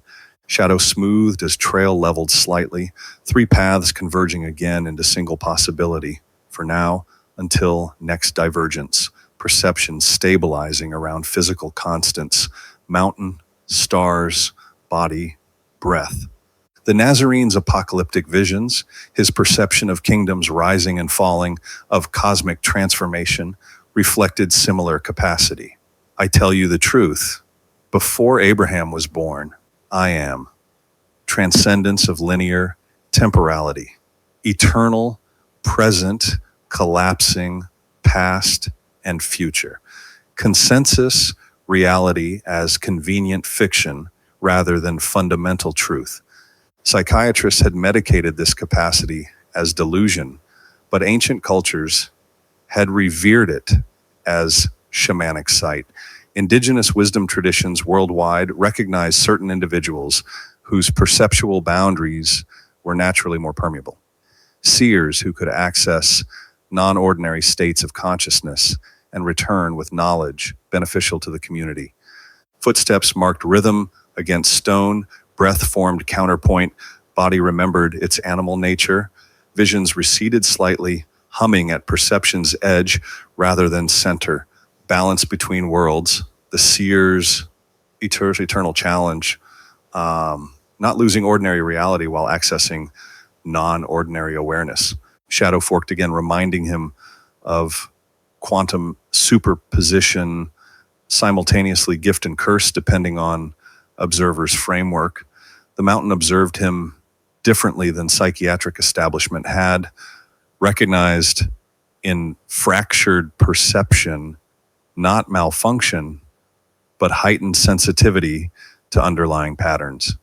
Just as Jesus had recognized in societal outcasts not failure, but spiritual readiness. Steps smooth dust beneath boots, peak pulsed, faint murmur of culmination not yet reached. Shadow stretched ahead, unified momentarily in moonlight's cast. Visions hummed at edges, waiting. He pressed on. This fork was his to know. Part 3, Transcendence. Chapter 9, Climb's Last Breath. Summit calls, demands, beckons with sharp-edged promise. Each step forward grinds bone against stone, stone against will. Blood surges through temporal veins, older than memory, older than name, older than sprawl itself. Oxygen thins, reality wavers, heat mirage trembling, mountain stands reel against consciousness dissolving, undeniable, present, here. Burning lungs plead for what altitude denies. His brother's laugh trails behind. Shadows chord through calm, neither mocking nor encouraging, simply present, like wind, like gravity, like absence made sound. Stone bites back, unyielding dialogue between flesh and mountain where pain sparks conversation. Sprawl speaks through resistance, through the blur of self against other, through the thin membrane separating being from world. Black spots dance across vision, oxygen debt collecting its due, with interest compounded by altitude. He slows his breathing. Kriya, calming heart's desperate rhythm. Ancient practice meets primal need. Plotinus whispered of the one beyond categories, beyond differentiation. Unity's pulse now hammering in his temples, his chest, his fingertips gripping stone. Peak edges closer, bare rock against relentless blue. No shelter, no compromise. Only the climb remains. Lungs burn clear. Each gasp earns truth, bought with breath's currency. Sprawl claims him completely now, erasing the imagined line between thought and stone, stone and sky. No separation, only ascent. Final surge. Muscles burning testimony to limits transcended. Hauling over the edge, body rolling onto flat ground. Sky fills eyes, endless blue expanse, clean of thought, of history, of shadow. Chest heaves, heart pounds. Not triumph, but being itself fills the moment. My yoke is easy, and my burden is light. Strains relief flowing through exhausted limbs like grace through veins. Sweat-slick skin meets wind's sharp blade. Summit holds him against its chest. He'd made it, not conquered, not achieved. Simply arrived at the intersection where stone meets sky, breath meets pain. One web he'd climbed into, proving nothing but his place in the pattern. Brain-starved of oxygen approaches, liminal space where boundaries dissolve into mist. Neurological condition mirrors mystical practice. Ancient ascetics knew this secret. Deprivation opens doorways. Perception normally ignores. Altitude sickness shares pathways with ecstasy. Former episodes labeled psychotic reveal themselves as insights stripped of conventional framing. Categories collapse under pressure of direct experience. Christ wandered 40 days in wilderness, fasting, exposed, elements stripping away comfortable illusions until reality stood naked. Man shall not live by bread alone. Physical hunger, opening, spiritual feast. Hypoxia creates temporary dissolution of default mode network. Brain system responsible for self-consistency across time falters, fails, falls away. Consciousness expands beyond habitual constraints, beyond the prison of personhood. Cone-like puzzles suddenly reveal their logic. Show me your original face before you were born. No longer abstract riddle, but experiential truth, uncovered in oxygen's absence. Jesus posed similar paradoxes. Before Abraham was, I am. Grammatical contradiction containing profound insight, eternal present accessible beyond linear, time's narrow corridor. Kingdom of God is at hand becomes not future promise, but present reality. Visible only when concepts fall away, like stones dislodged during ascent. Merleau-Ponty argued perception itself requires embodiment, not passive reception of sense data by disembodied mind, but active engagement of situated body with environment. This climb enacts philosophical truth through muscle and sinew. Gasp in lungs, straining limbs, pounding heart, not merely transporting consciousness to summit, but themselves becoming modes of knowing mountain intimately. Division between epistemology and ontology collapses in embodied ascent. How we know and what exists merge in single gesture of climbing. Knowledge through contact, understanding through struggle. Shadow's echo follows still, brothers laugh, neither encouragement nor mockery, but reminder. Presence in absence, voice silenced, yet speaking through memory's thin membrane. Wind carries it upward. Stone amplifies its resonance, neither mournful nor joyful, simply there. Companion on the climb, despite the gulf between living and dead. Sprawl claims him fully now. No separation between self and stone, stone and sky, sky and breath. One continuous fabric vibrating with unified presence. Plotinus's vision of the one realized in exhausted flesh, in burning lungs, in oxygen-starved brain, approaching transcendence through physical limitation. Final steps. Edge approaching. World below spreads vast and indifferent. World above opens limitless and clear. He exists precisely at threshold, between earth and sky, effort and surrender, being and becoming. Hauling over, rolling onto flat summit surface. Sky fills vision completely, endless blue, clean of concept, of word, of history. He lies there, chest heaving, heart pounding against stone. Not triumph, not conquest, not achievement, just being. Wind slices across skin, sharp reminder of embodiment. Summit holds him against its ancient chest. He'd made it, stone to sky, breath to pain, one web climbed into, proving nothing but his place in the pattern. Sky blazes, breath comes ragged, a stark hymn rises from exhausted lungs, wordless testimony to threshold crossed, to boundary dissolved, to shadow integrated through climb's fierce communion. Chapter 10, Sprawl's Truth. Flat stretched the summit, wind scraping his face raw under endless blue. His pack lay discarded, water nearly gone, snacks thin. 40 hours since the valley, each step shifting what he carried inside more than out. Cross-legged, he sat on stone. The sprawl hummed, threads vibrating in thin air. Visions sharpened, market cracks, social splits, futures once hazy, now clear. The peak spoke what valleys hinted, a net holding him, even when the dark beckoned him to fall. Scarred lungs caught fresh air, old wounds silvered. Those attempts weren't escape, desperate grabs for connection. The sprawl refused his surrender, sent him back till he could see this. Wind-washed stone held him, flesh meeting rock, one presence meeting another. He'd made it.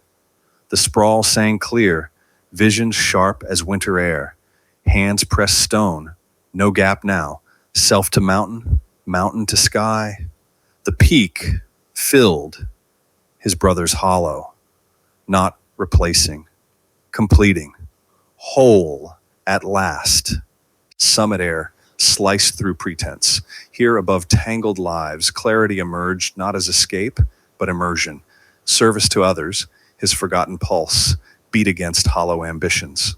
Markets, governments, faith systems, all shimmered as one fabric threaded with breath and blood. His visions never predicted apocalypse, but unveiled connection.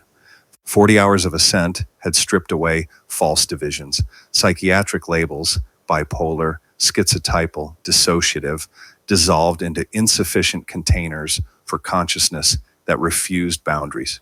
Diagnosis had mistaken insight for illness, treating symptoms while killing perception. Medication dulled not delusion, but discernment. Brother's absence, that wound around which he'd built walls, revealed itself as transformation rather than ending. Death changed patterns, not presence. Grief's sharp edge had carved spaces where compassion now flowed.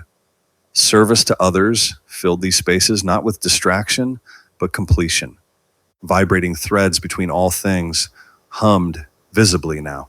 Thich Nhat Hanh called this interbeing, the profound recognition that nothing exists independently, that all phenomena arise in mutual dependence. The Sprawl's hymn sang this truth. No separate self exists anywhere in this vast tapestry.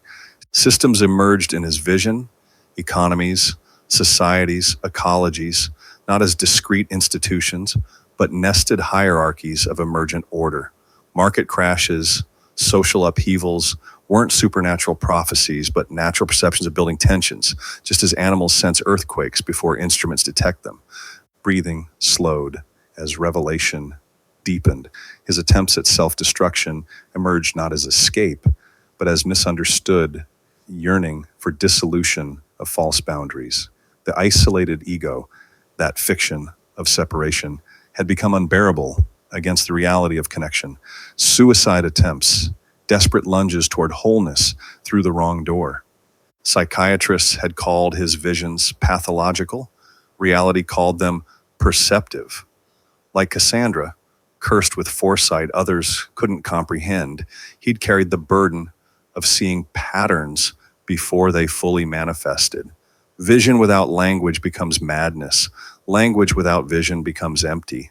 Jesus had expressed this unity through vibrant imagery. I am the vine, you are the branches. Not metaphor, but reality. Differentiated yet unified, many yet one. Not separate entities, but a single living system. Connections pulse, beating beneath apparent division. Memories flooded back. Sitting with suffering strangers, feeding hungry families, building shelters during storms. Service had always been his sanctuary, the place where artificial boundaries between self and other thinned to transparency. Loving others had never been sacrifice, but recognition. There was no other to sacrifice for. Quantum entanglement, synchronicity, intercessory prayer, different languages naming the same reality. At fundamental levels, there exist no objects, only relationships.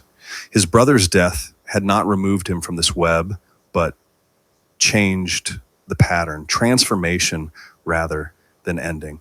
Pharmaceutical interventions address symptoms while obscuring the pattern. His consciousness naturally resisted compartmentalization. What psychiatry labeled pathological were actually perceptions of interconnection too vast for conventional frameworks to accommodate. Cold stone beneath him carried Earth's memory. Markets collapsed when seen as separate from ecosystems. Communities fractured when prosperity was hoarded rather than circulated. His visions of economic instability stem not from paranoia, but from piercing the illusion of separation between economy and ecology, wealth, and well-being. Serving others, his natural inclination, now revealed itself as the only rational response to reality's interconnected nature. Compassion, not moral virtue, but clear perception. Selfish action, not immoral, but fundamentally delusional. When no true separation exists, service becomes self-interest properly understood, wind carved invisibly across exposed skin. The sprawl, this web of relations constituting reality, was neither delusion nor metaphor, but existence itself. Modern physics confirmed what mystics always knew. At quantum levels, separation dissolves into probability waves of relationship. Visions that had tormented him now anchored him. Market systems, social structures, ecological networks, all pulsed with the same patterns at different scales, fractals of relationship, repeating from quantum to cosmic levels. The cursed gift of seeing these patterns had driven him to madness and medication. Acceptance brought him to wisdom and service. Summit stones held ancient witness to human striving. His brother, whose absence had torn reality's fabric, remained woven into the sprawl's pattern. Grief transformed from loss to presence, absence to different connection. Death changed form, not existence. The vine remained unbroken. Breath synchronized with wind's rhythm. The nameless sprawl that some call God, others call consciousness, others call quantum field, pulsed through everything. Mystical vision and scientific insight converged at this summit of perception. His madness had been premature sanity, his dysfunction, precocious adaptation to reality's interconnected nature. Cross-legged on stone, vision clarified totally. Service to others was service to self, not through mystical platitude, but through ontological fact. The sprawl refused simple categories, thrived in paradox. Individual consciousness, both illusion and reality, both separate and connected, both autonomous and intertwined. Hands press stone, no gap now between self and mountain, mountain and sky. Descent awaited, carrying this insight back to valleys where others struggled with separation's pain. The sprawl sang clear through every fiber, every synapse. Visions sharp as winter air cut through comfortable delusions. He'd made it. Wholeness beckoned not as achievement, but as recognition. The peak filled his brother's hollow, not replacing, completing. Service to others now revealed as service to the whole. Wind-washed stone held him, flesh meeting rock. One presence acknowledging another across illusory boundaries. Descent whispered ahead, return to the valley, carrying Summit's truth, not as burden, but as gift. Chapter 11, Return to the Unnameable. Gravity tugged, silent descended. Will had pushed, now earth pulled. Each step a calculation, risk against momentum, speed against certainty. Valley sprawled below, sunlight bleeding from its edges. He carried the wholeness of it inside him, lighter than any burden strapped to his back. Boots scraped loose stone. Tiny avalanches marked his passage. Descent demanded different muscles than ascent. Not the striving push upward, but the controlled surrender downward. Restraint replaced ambition. Holding back substituted for pressing forward. Stones slipped. Pebbles cascaded. Miniature meteors announcing vulnerability. His hand shot out, seized outcropping. Shoulder jarred against immovable mass. Pain flared. Not enemy, but teacher. Through its sharp clarity, the sprawl below spoke volumes. His brother's absence no longer registered as emptiness, but as shape, negative space, defining presence rather than lack. Trail narrowed. Each footfall demanded deliberation.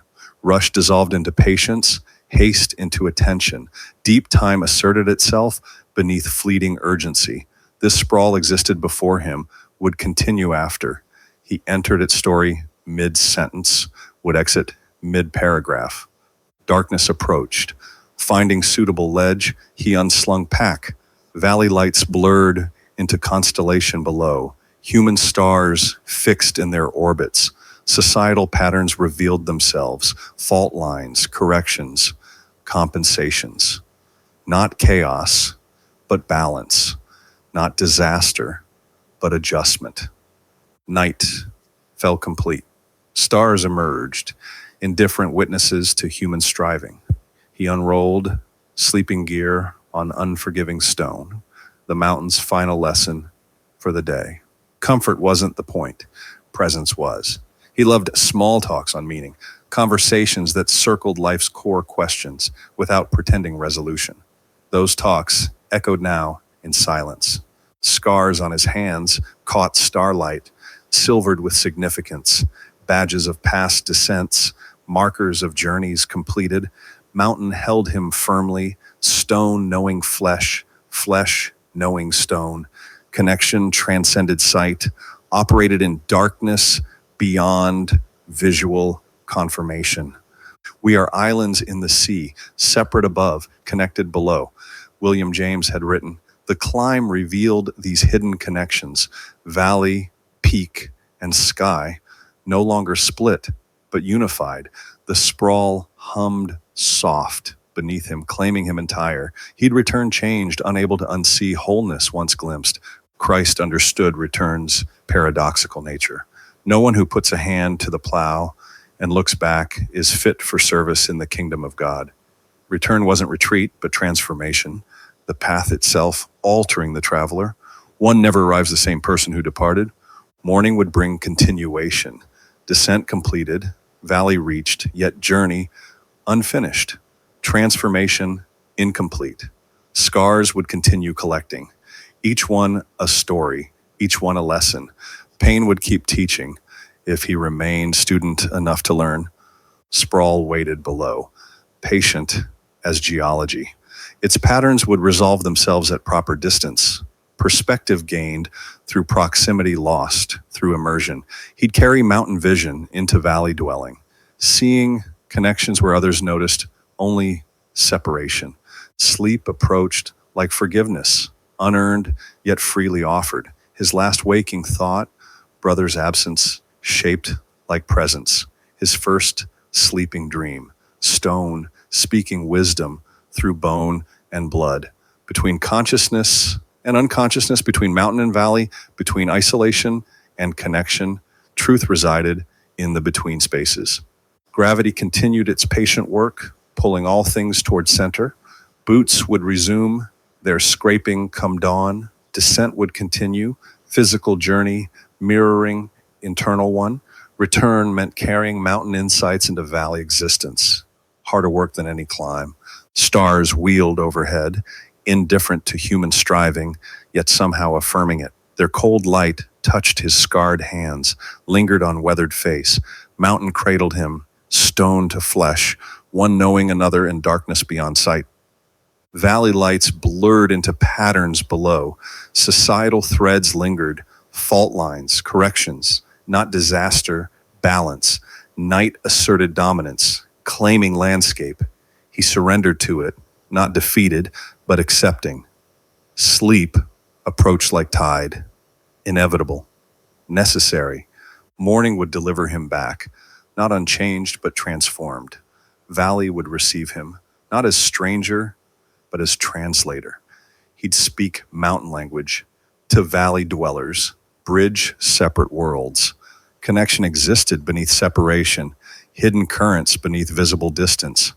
Scars caught starlight, silver with meaning, each one a story, each story a lesson, each lesson a transformation.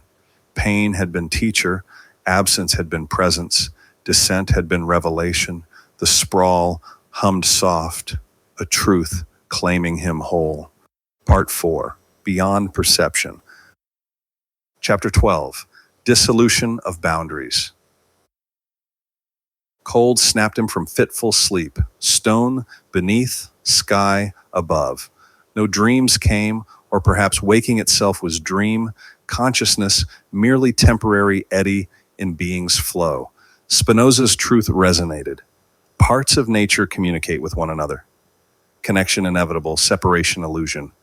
Stiff fingers packed gear. Valley remained shadow-filled while peak caught dawn's first gold. Memory of parents separated at two surfaced. Early fracture teaching false boundaries, suggesting separateness where none truly existed. Childhood split like frost-cracked stone. Descent continued. Each footfall carried summit insight downward, where dualities reasserted themselves. Knowledge persisted not as concept, but perception, self and other, mind and matter, subject and object, convenient fictions, necessary for navigation, ultimately illusory. Like childhood's broken home, creating phantom walls between what remained unbreakably connected.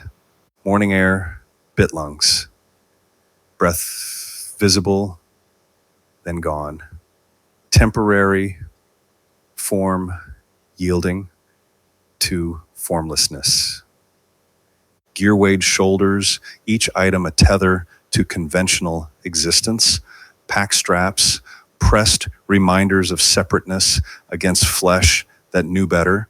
Weight paradoxically lightened with each downward step, understanding replacing burden. Jesus had expressed this. Whatever you did for one of the least of these brothers and sisters, you did for me. Not metaphor, metaphysics, fundamental unity of consciousness across apparent separation. His healing miracles demonstrated the same principle. Consciousness affecting matter across presumed boundaries. Service to others, revealing illusion of otherness. Path narrowed through scree-field. Loose stones shifted, accommodating passage, then filling absence. No permanent trace remained. Rock inscribed itself on muscles. Air circulated in blood. Patterns imprinted on mind. Physical distance grew between man and mountain while ontological distance collapsed. Shadows shortened, sun climbed higher, grief surfaced. Brother's absence reconceived, not severance, but transformation of presence. Physical to memorial, direct to mediated, yet no less real for this change of modality.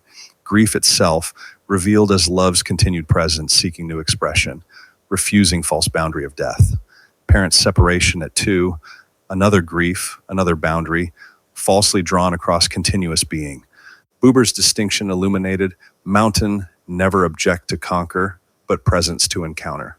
It relationships yielding to thou communion, revealing profound truth beneath apparent division.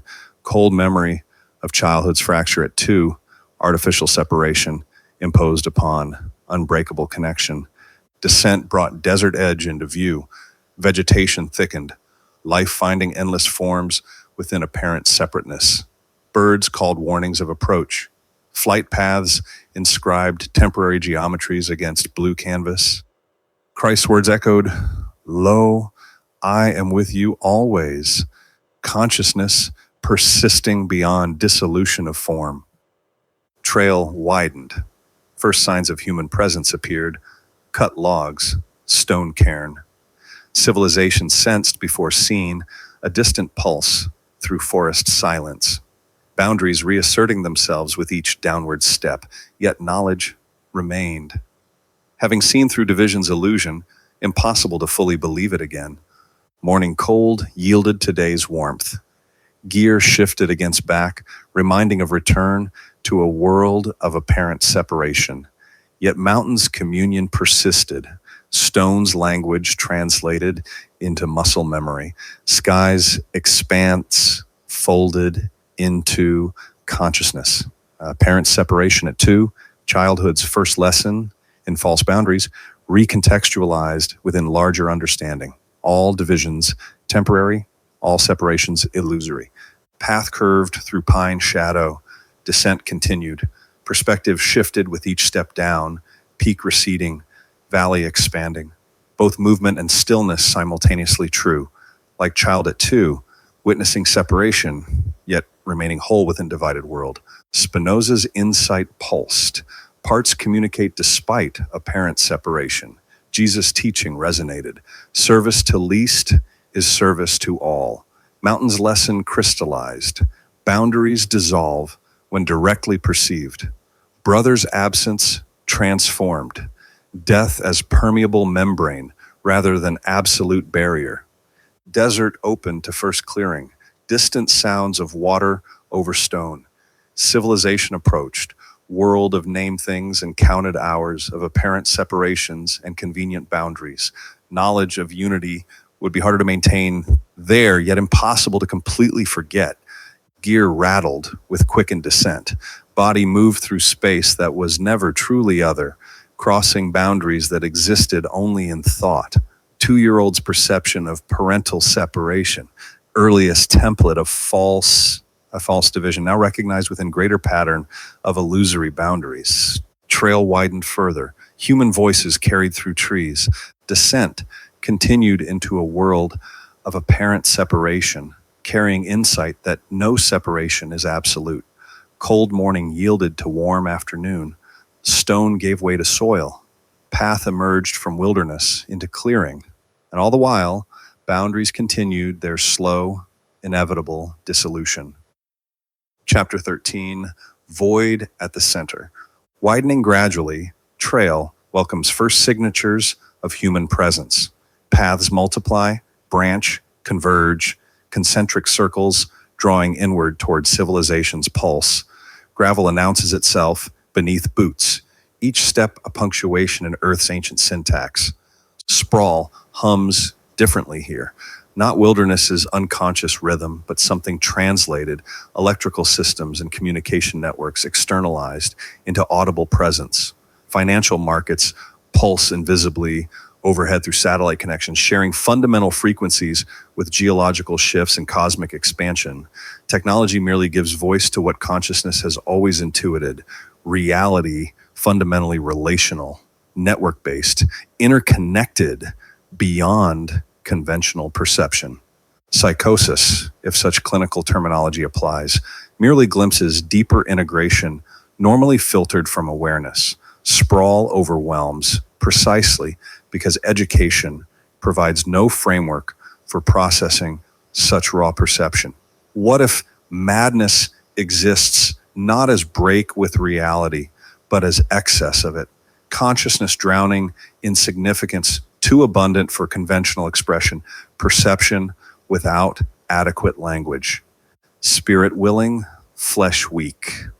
Christ's recognition of biological systems' inherent limitations. Parabolic speech adapting transcendent perception for human cognitive constraints. Truth parceled into digestible segments rather than overwhelming in raw form. Gravel shifts reconfigures with each footfall, seemingly random arrangements encoding patterns beyond immediate comprehension, like stars forming constellations only when viewed from sufficient distance. Negative capability emerges here at intersection of known and unknown. Keats understood this essential capacity, being in uncertainties, mysteries, doubts, without irritable reaching after fact and reason. Mountain teaches precisely this surrender to vastness. Void beckoning at brother's absence reveals itself not as nothingness, but plenum. Not absence, but superabundance, collapsing conventional categories of understanding. Dirt path transitions to gravel road. Translation rather than progression. Geological giving way to ecological giving, way to sociological. Each system maintaining distinctiveness while participating in shared processes. Emergent properties at every level echoing Christ's leaven, working simultaneously through multiple dimensions of reality. Hum intensifies electrical systems, communication networks, financial flows, converging into a unified field of information. Consciousness recognizes kindred vibration, external manifestation of internal processing, both encoding meaning through rhythmic transmission, pattern recognition, signal integration. Boots strike gravel, sound propagates through interconnected systems, air molecules, auditory nerves, cognitive processing, demonstrating fundamental relationality, underlying separate phenomena. Nothing exists independently. Everything emerges through relationship, context, connection. Path widens further, space opening, not merely in physical dimension, but perceptual field, consciousness expanding to accommodate increasing complexity of human engineered environment. Natural and artificial, merging at edges, boundaries revealing themselves as conceptual rather than ontological. Systems thinking replaces linear causality. Networks supplant hierarchies. Static objects dissolve into dynamic relationships. Kingdom of heaven indeed, like leaven, transformative agent working simultaneously across multiple dimensions, visible only through effects rather than direct perception. Empty space between physical objects reveals itself as a field of potential. Void not as absence, but pregnant possibility. Superabundance rather than lack. Eastern traditions recognize this paradox. Emptiness, shunyata, meaning not non-existence, but interdependence. Lack of independent, inherent existence, simultaneously affirming universal interconnection. Gravel crunches rhythm against silences, binary code of presence, absence, encoding meaning through pattern rather than substance.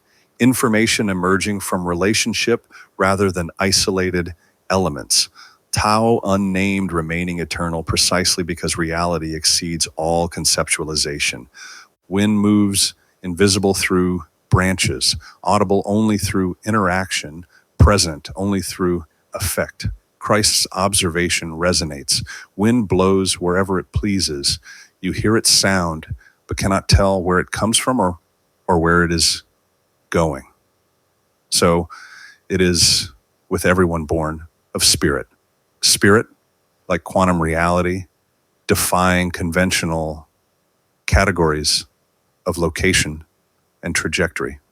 Trail narrows momentarily through dense growth before opening again toward human habitation. Constriction and expansion mirroring consciousness itself, attention focusing and widening, concentrating and diffusing according to perceptual needs rather than arbitrary preference. Blessed indeed are poor in spirit, those emptied of conceptual constructions, willing to be filled with perception beyond individual identity. Not material poverty, but perceptual openness, willingness to encounter reality without imposing predetermined frameworks or expectations. Hum differentiates into discrete frequencies, electrical systems, separating into identifiable sources, components of unified field revealing themselves as distinct yet interconnected. Unity containing multiplicity, multiplicity expressing unity. Technological networks merely externalize what consciousness intuited, reality fundamentally interconnected beyond sensory perception. Modern communications making visible what mystics glimpse through contemplative practice. Same essential truth translated across different systems of understanding. Gravel transitions to paved surface. Another boundary crossed, another system entered. Translation rather than progression, each medium encoding the same fundamental reality through different material expression. Message unchanged despite changing medium. Madness as excess rather than deficiency. Perception overwhelming rather than insufficient.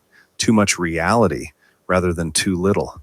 Conventional education providing no framework for integrating such abundance. Consciousness drowning in significance, seeking adequate expression. Path reveals human habitation ahead.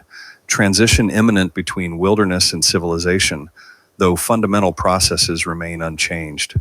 Geological, biological, technological systems all express the same essential patterns through different material substrates. Christ's leaven working simultaneously through multiple dimensions, transformative agent, invisible except through effects.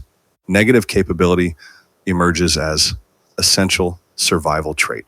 Capacity for being in uncertainties, mysteries, doubts, without irritable reaching after fact and reason, becomes prerequisite for integrating overwhelming perception.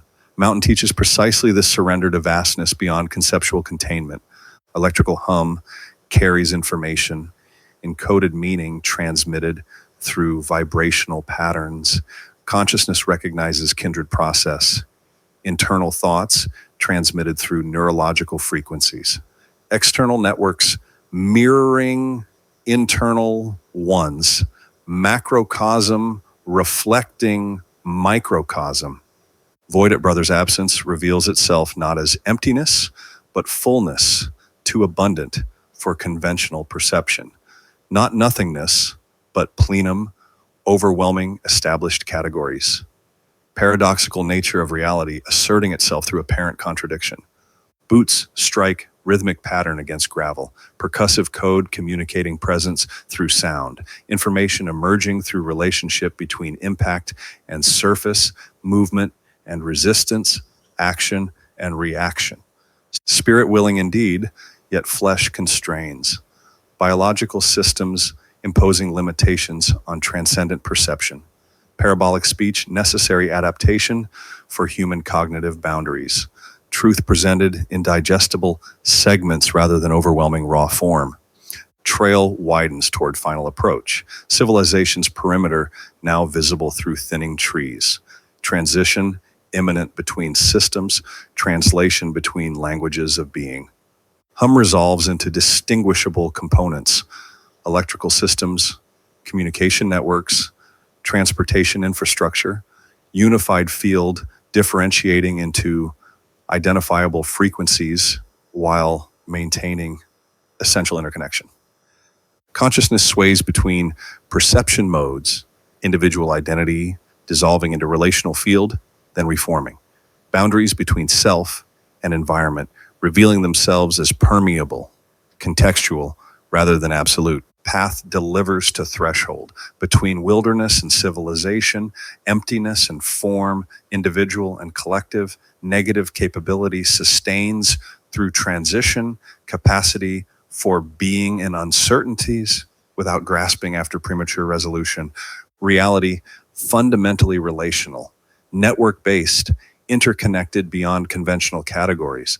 Modern technology merely externalizing what consciousness always intuited through mystical glimpses and psychotic episodes alike.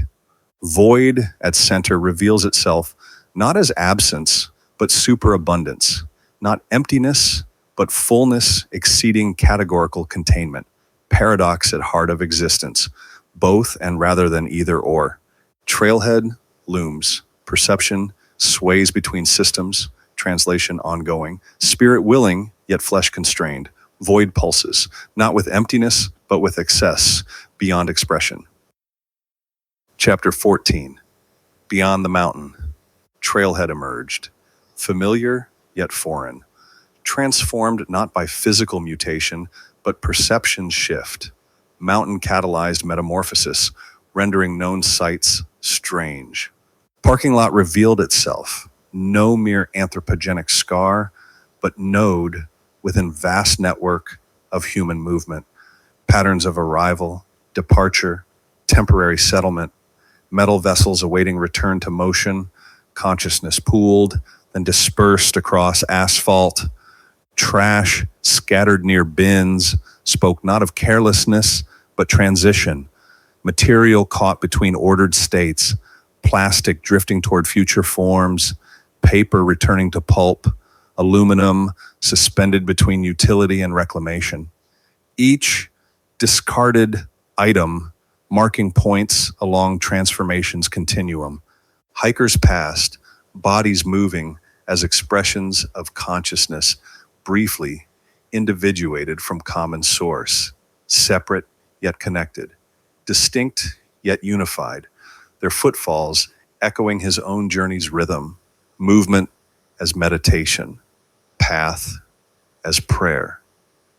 Vision unfurled beyond spiritual bypass, nothing like commercialized mindfulness promising escape from suffering, nothing resembling toxic positivity denying pain's reality. Something deeper opened, what Wittgenstein termed the mystical. Not supernatural realm, but direct recognition.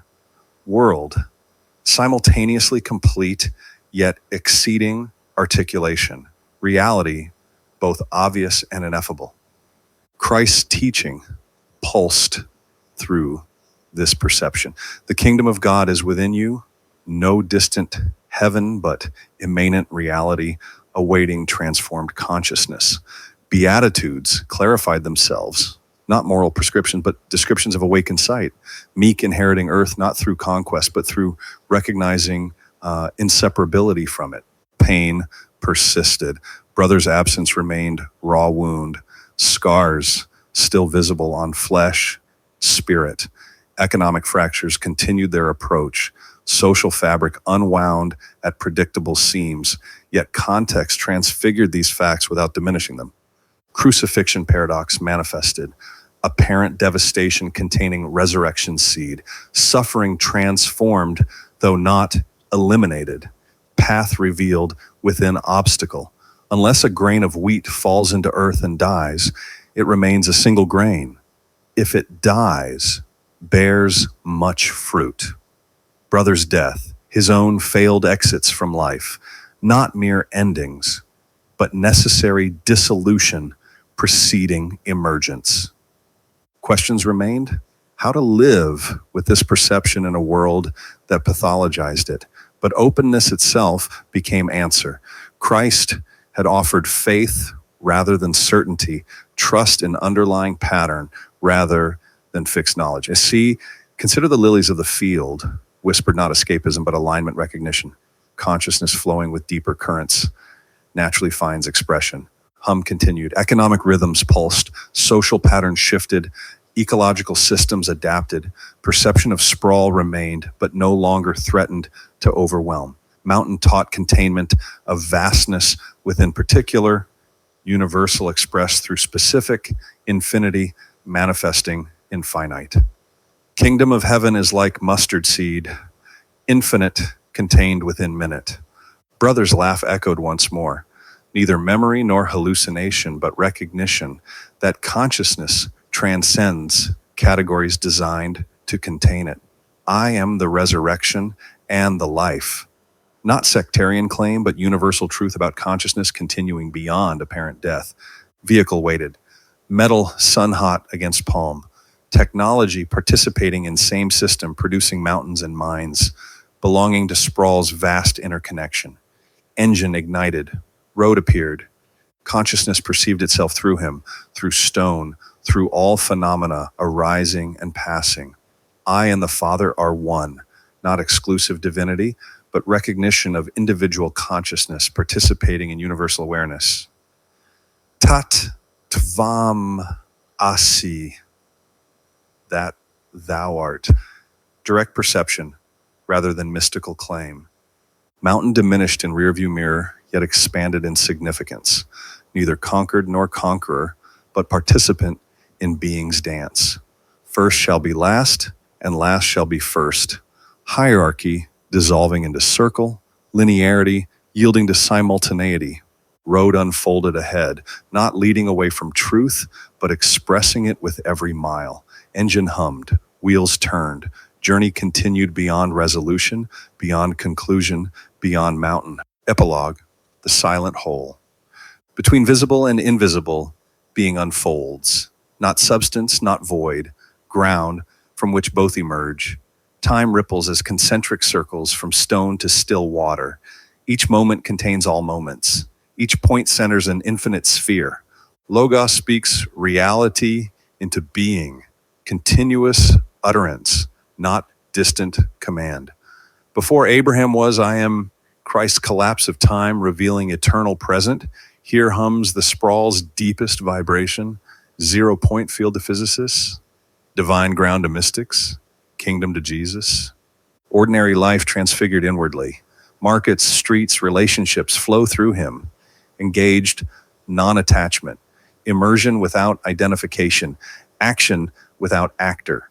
Mountain teaching merges with Christ's paradox. Lose life to find it. Surrender separation to discover connection. Scars transform into secular stigmata, silver testaments of passage through dissolution into integration, not suffering alone, resurrection marks. Brother's shape evolves from absence into presence of another order, neither ghost nor memory, but continuing relation. Communion of saints, tradition names it, consciousness communing across death's apparent boundary. Sprawl reveals patterns. Economic systems cycle through expansion contraction. Social structures evolve through crisis, adaptation. Ecological processes maintain dynamic balance through constant flux, not mechanical operations. Intelligence causing lilies to bloom, mountains to rise. Logos animating creation. Cosmic Christ present in all phenomena. Peace that passes understanding. Not emotional calm, but ontological reconciliation. Consciousness at home in its nature. Within stands mountain, Christ, sprawl. Not concepts, but direct perceptions of unfolding presence. Mustard seed grown to tree, where birds nest. Leaven permeating whole loaf. Pearl of great price revealing value. Language points toward truth despite inadequacy. Gap between word and reality becomes not failure, but gift. Unsayable, not absence, but superabundance. My God, why have you forsaken me? Not abandonment, but necessary emptying preceding fullness. Tat tvam asi, that thou art. I and the Father are one. Silent whole persists, Alpha and Omega. Mountain teaching aligns with Christ's wisdom. Reality exists as relationship all the way down, all the way up. Particles entangle across space-time. Consciousness communes with itself through temporary illusion of separation. Returning physically to mountain, sometimes he carries primary presence internally. Direct embodied knowledge alters how consciousness structures experience. Kingdom within expands to become kingdom throughout. Heaven not deferred afterlife, but transformed perception, available now to consciousness prepared. Cooking meals, paying bills, walking streets. Mundane reveals extraordinary. Word became flesh, divinity embedding in materiality, transcendence expressing through immanence, water becoming wine, everyday reality transformed not by miracle, but altered perception. Who do you say that I am? Not theological inquiry, but invitation to recognize divine presence in all forms, including one's own. Consciousness recognizing itself in existence's mirror, sprawl, humming with this recognition. Christ consciousness, not belief system, but perceptual reality, available within silent whole, encompassing all apparent opposites. Mountain stands, sprawl hums, consciousness perceives itself through temporary forms arising, passing away. Grain of wheat falls, dies, produces harvest. Stone rolls away. Veil tears from top to bottom. Nothing special. Everything profound. Silent whole continues, speaking itself into being through each breath, thought, moment of awakened perception. Word made flesh again and again and again. World without end.